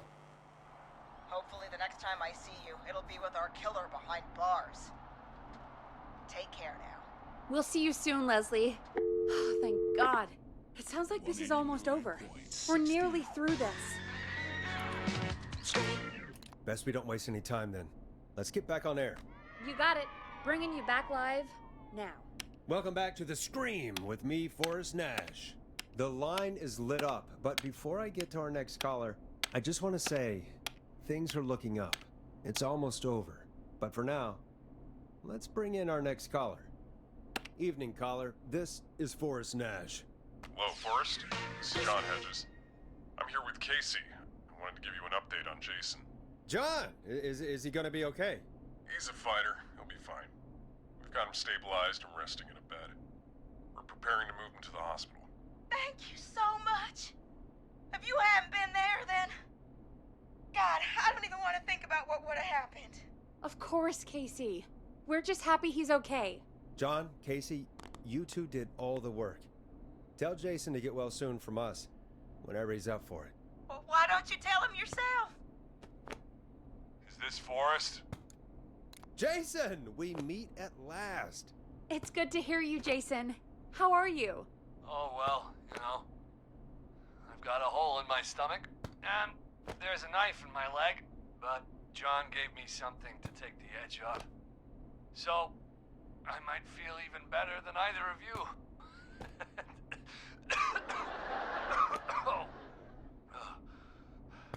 Take it easy until you get to St. Gabriel's. I will.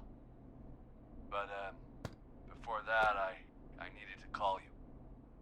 I'm guessing the Whistling Man is still out there? Yep. As far as we know, anyway.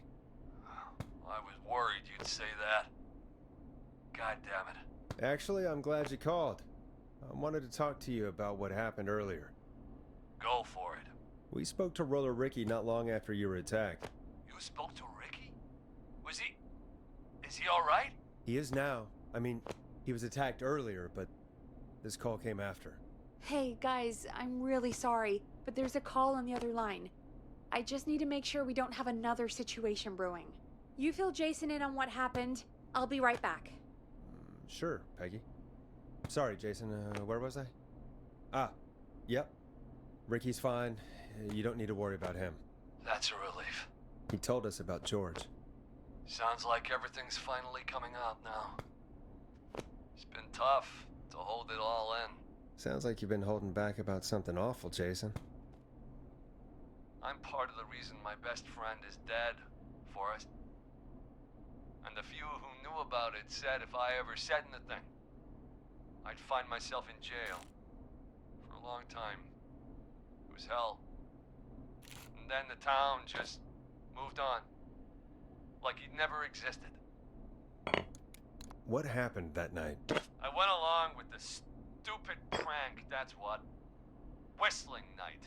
Some of the guys on the football team had an idea for a way we could haze the newcomers. We decided to plan a party in the woods. Have the Whistling Man crash it. It was stupid. We each had a role. I was the stabbed friend. At the party that night, I left the group for a second. Met our Whistling Man. Pretended to get stabbed in front of everyone. Started an almighty panic. Those screams. That was the last time I saw or heard George alive. How did George die, Jason? I don't know. I was playing dead. But when I heard her scream... Ricky mentioned a girl named Bean. Is that who you mean? Bean? Oh, yeah. I guess George did call her that. Yeah. He called her Bean. I heard her again tonight, Forrest. Her name was... What? What happened? Are we still on air? No, we're not. Seems like the power is completely gone. How do we get it back on? I don't, we can use the emergency generator down in the basement. Reggie picked it up a while ago in case we ever needed to do an emergency broadcast. An emergency broadcast? Emergency? You know, nuclear war, alien attack, broadcasting a serial killer's location to the cops so we can end this nightmare. Fair point! It's in the storage area, in the far back corner, up on the wall. You might have spotted it earlier when you were digging around for all those tapes. It'll have a big red button. Just press that. I'll see you when you're back.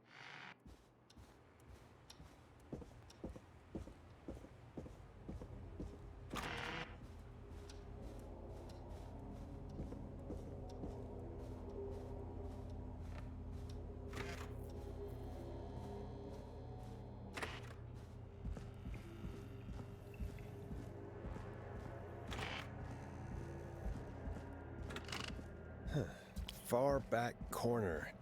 Why is this station so big?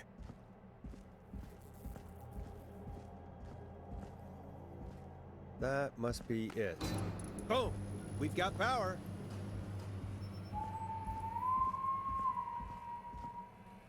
The Whistling Man. I need to warn Peggy.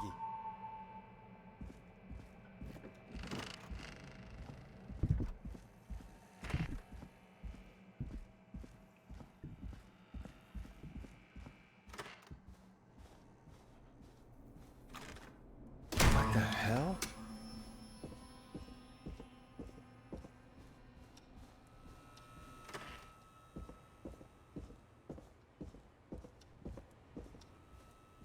Oh no.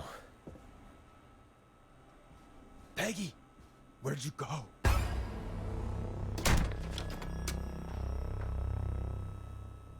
No way.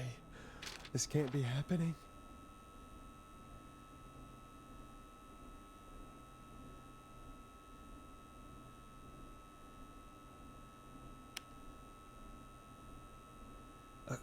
A call. Where's Peggy, Don? Have some patience, Forrest. It's almost the end of the night, almost the end of the show. But it's not over just yet. Got a little time still. So let's make the most of it. What do you mean? Make the most of it how? Well... Huh? I thought we'd end tonight's Whistling Man special with a special guest. The one who started it all. Oh, let me take that out of your mouth and... You crazy bitch! Let me go! Welcome to the air, Mr. Teddy Gallows Jr. Wait. It's all gonna come out tonight, Teddy. Your daddy and his money saved you 20 years ago. But even if he crawled out of his coffin with all the money in the world... Wait, where the hell is Teddy? How are you talking to him if you're here with me? Because I'm not there with you, Forrest. I'm here with Teddy. And if he says where that is, well, he knows he'll get it. Wait, then who am I looking at? Forrest Nash, let me introduce you and all of Gallows Creek to my boy, Henry Barrow. Your son? You mean you... Wait, that he... Yes, Forrest. He and I had a son. So there were two whistling men tonight. Of course! That explains how you were always able to get around town so quickly. And that's how you escaped the secret archives in the newspaper office. Don't think I've forgotten about that, Forrest. Locking my sweet boy away like an animal. And Murphy, he was right, wasn't he? He did fight a man. He did. I taught my boy to never run away from a fight. Hang on. Did you say Barrow? Then are you? Let me just get this mask on. Damn uncomfortable thing. No wonder Mooney went crazy wearing this. There we go. Marie Campbell? George's old girl. Oh, well, it sure has been years since I last saw. Oh, God damn it. Marie Campbell? So, not Dawn, huh? No, not Dawn. What are you going to... Everyone's gonna know now what Teddy did. He killed George that night. This night. 20 years ago. Listen to me. You... You're gonna talk when I talk to you. And not a moment before. Meanwhile, Forrest, I'm gonna give you the chance to talk. You're gonna help me reveal what really happened to George all those years ago. Why should I help you? Why should I play any part in this? Because I think you believe in justice. You think this is justice? You have no goddamn idea, Forrest. These people you've been trying to save, they were all in on it. They all knew George was murdered, but... Murdered? Listen,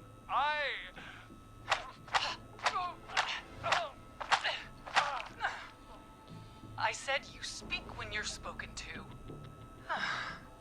Now, I know you've done some good work tonight in piecing together what happened to George 20 years ago, and that's why I want you to interview us. Are you serious? You want me to interview you? Am I serious? After everything tonight, you really have to ask me if I'm serious. Do a good job. And hell, you might be the only one to leave here alive.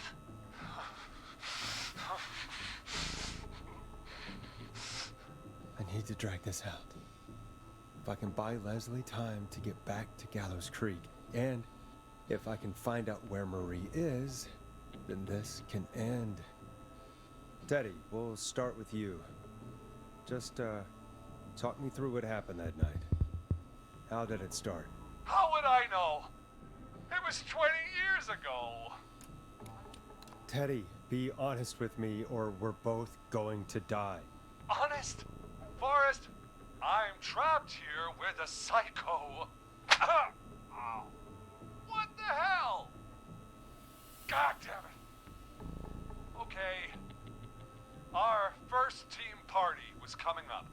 And when I saw the date it was scheduled for, I had an idea for a way we could prank the new guys. What made that night special? That was the night Mooney went missing. We couldn't pass it up. I was just surprised no one had ever thought to do it before. Wait. You mean this was the first whistling night? Keep talking, Teddy. We went up near Whistling Point. God, who was there? Me, Jason, and George, of course. But George didn't come alone. He brought Marie. And Roller Ricky, he was there too, wasn't he? Yes, Ricky was there too. Runner Ricky, our wide receiver. I helped him off the bottle, you know. Because I'm a decent man. Is that so? Yes, it is. He came apart one day. Some people do. He had some issues. Wasn't stable. I didn't want him to hurt his chances in life. So, I helped him keep himself together. You were afraid he would talk about that night, weren't you? Keep talking. About midway through the night, we put the prank into action. We looked up at the trees and saw Jason there. Bloody, like he'd just been stabbed. And the whistling man screaming. George and I and Ricky, we got left behind. But Ricky was in on it too. I know he was. He and Teddy were as close as anybody. Teddy must have told him the plan. Did you ask Ricky if he knew or not? I didn't see any reason to. Why? Because Ricky phoned up earlier. He didn't know anything about it, Marie. What? He had no idea what was happening. He said he was as terrified as anybody. Isn't that right, Teddy? You didn't tell him, did you? Ricky never could keep his mouth shut. If we told him, he would have given everything away. But he... well... it doesn't matter. He didn't run his mouth enough to tell anybody about it afterwards. He's still guilty. It was just a stupid prank. How can you still say it was just a prank? Oh, come on. Oh, God damn it. You made George think Jason had been murdered. He thought his best friend was dead. And so tonight you stabbed him for real? It's the role he wanted to play. Jason's still alive, Marie. He was with a friend. We talked her through how to stop the bleeding and got him professional help just in time. Oh. Well, shame he didn't have the good sense to die earlier. He's gonna regret that. Enough about him. Me and George took off running, but somehow we got separated in the woods. I ended up near the bottom of Whistling Point, and when I noticed George wasn't with me, I panicked. And then, I don't know how he snuck up on me, but the whistling man grabs me. I scream, and he starts laughing. Telling me it's just a joke. I can stall for time here. How did you feel in that moment? I felt like nothing was real. I felt small and confused, and Tell me what happened next. I suddenly recognized it was Chuck. Chuck Brody was the whistling man, laughing away. But then he stops, and he's looking up at the top of Whistling Point. What was he looking at? Teddy, what happened next? Nothing. I mean, it was just... Teddy? George fell off Whistling Point. Why'd he fall, Teddy? He just... You pushed him. You were up there. You were dressed as the Whistling Man, too, and...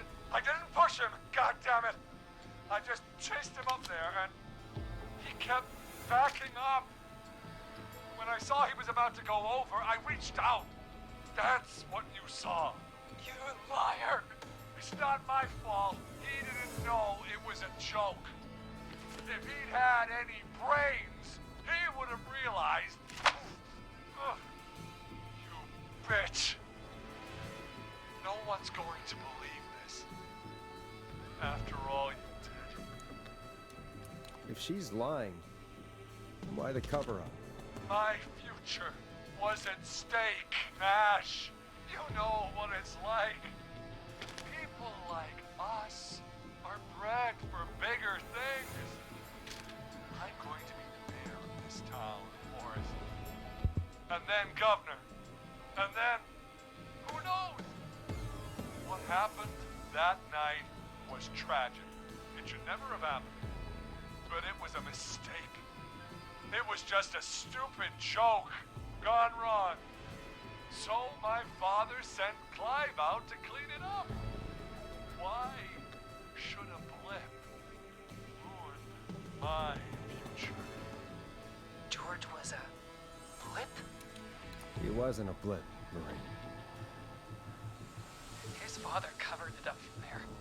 I searched for George's body all night, but Sandra found him the next morning while out jazz running. she found him in the river, but she lied about that to protect Teddy. She said something about her rent going up, unless she...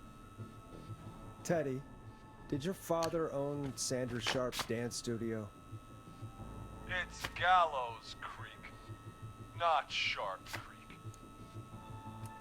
I take it that's a yes? Yes, okay. We own most of the town. That's it then. Your father was going to run her out of business, unless she lied and said she found him in the reservoir instead of the river. What my father did in his business dealings is nothing to do with me. The false reports. That's why you killed Sheriff Matthews too, isn't it, Maria? Not just to get him out of the way, but... Everyone was in on it, Forrest. Even the coroner wrote a fake report. Said George was drinking. That he just got himself into trouble. And I saw. I'm sorry. For all it's worth, Virginia didn't have much of a choice. She had a sick sister whose treatments she couldn't afford. She played along with the gallows to save her sister's life.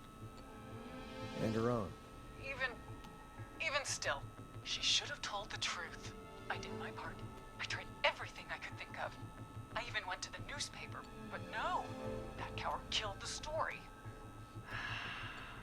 We'll take care of Maurice Russell later. When will the killing end, Marie? End? When does it end? You can't kill the world. This has to stop sometime. It has to. Never should have started. He shouldn't have pushed my George off the cliff. He should have been punished. But he's coming to a stop. At least for now.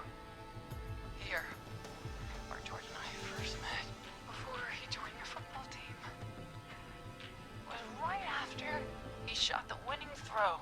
Wait a sec. We're at Gallows Creek High, in the gymnasium. That's right, Forrest. Not that it matters, but yes, we're here. Anyway, I think that about wraps up the interview with Teddy. So...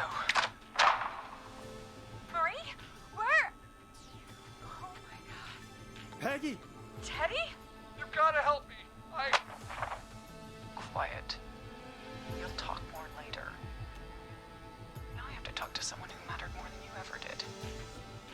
Peggy. It's been so long since I've seen your face. I worried you wouldn't come. Marie! Oh my god. I thought you... And here I was, thinking you'd forgot me. I'd never forget my own sister. Sister? Peggy, what's happening? Why are you even there? Wanna explain, Peggy?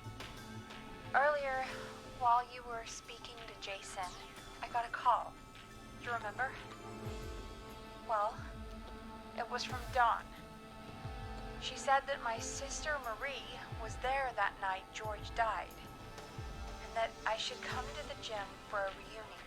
And when you walked in, you found out. That my sister is the Whistling Man. Good to see you too, Peggy. Why didn't you tell me any of this? She said that it was my last chance to see my sister. I knew if I told you, you'd try to stop me or come with me when we need you on the radio. And I just... I'm sorry. This has to be a lot for you. What happened to you, Marie? You just disappeared one day. Disappeared? I was thrown out, Peggy.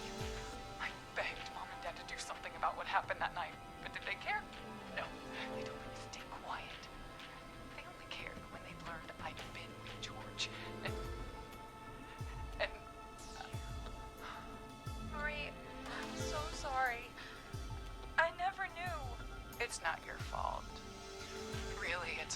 dad I should be seeing right now. But since they're dead and gone, well, I'll have to settle for the next best thing. Wait. Is that why you went after that kid in the maze? Eugene Stein? Because his parents? That's right. Eugene's parents were there that night too. But they got themselves killed in a bus accident. And since only their child was left... Marie, please.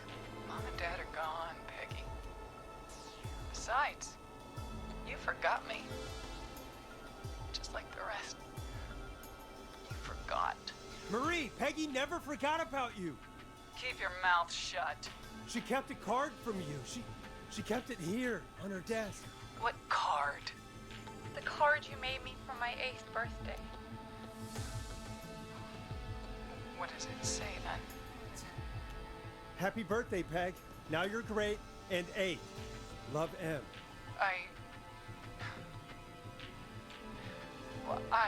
Henderson police! Freeze! No! Henry! Get out of there! Peggy!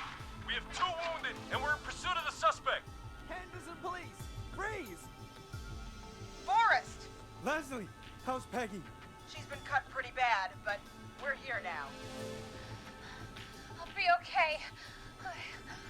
God, Marie! Hey, Zara! I need you to look after Peggy. She needs help. Now, we got here just in the nick of time. Where's Marie? She bolted right as we got here. The police are right on her heels. It won't be long now. It's over, Forrest. Well, folks, it was a long night, but we made it through together. I'm gonna head off to go check on Peggy. This has been Forrest Nash, and it's been a scream.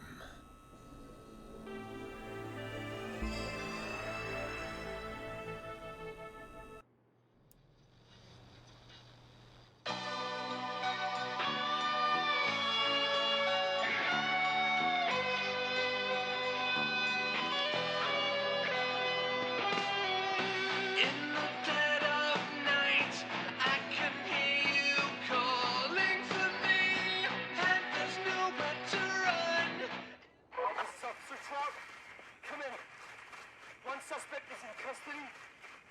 Trail the other suspect into the nearby woods.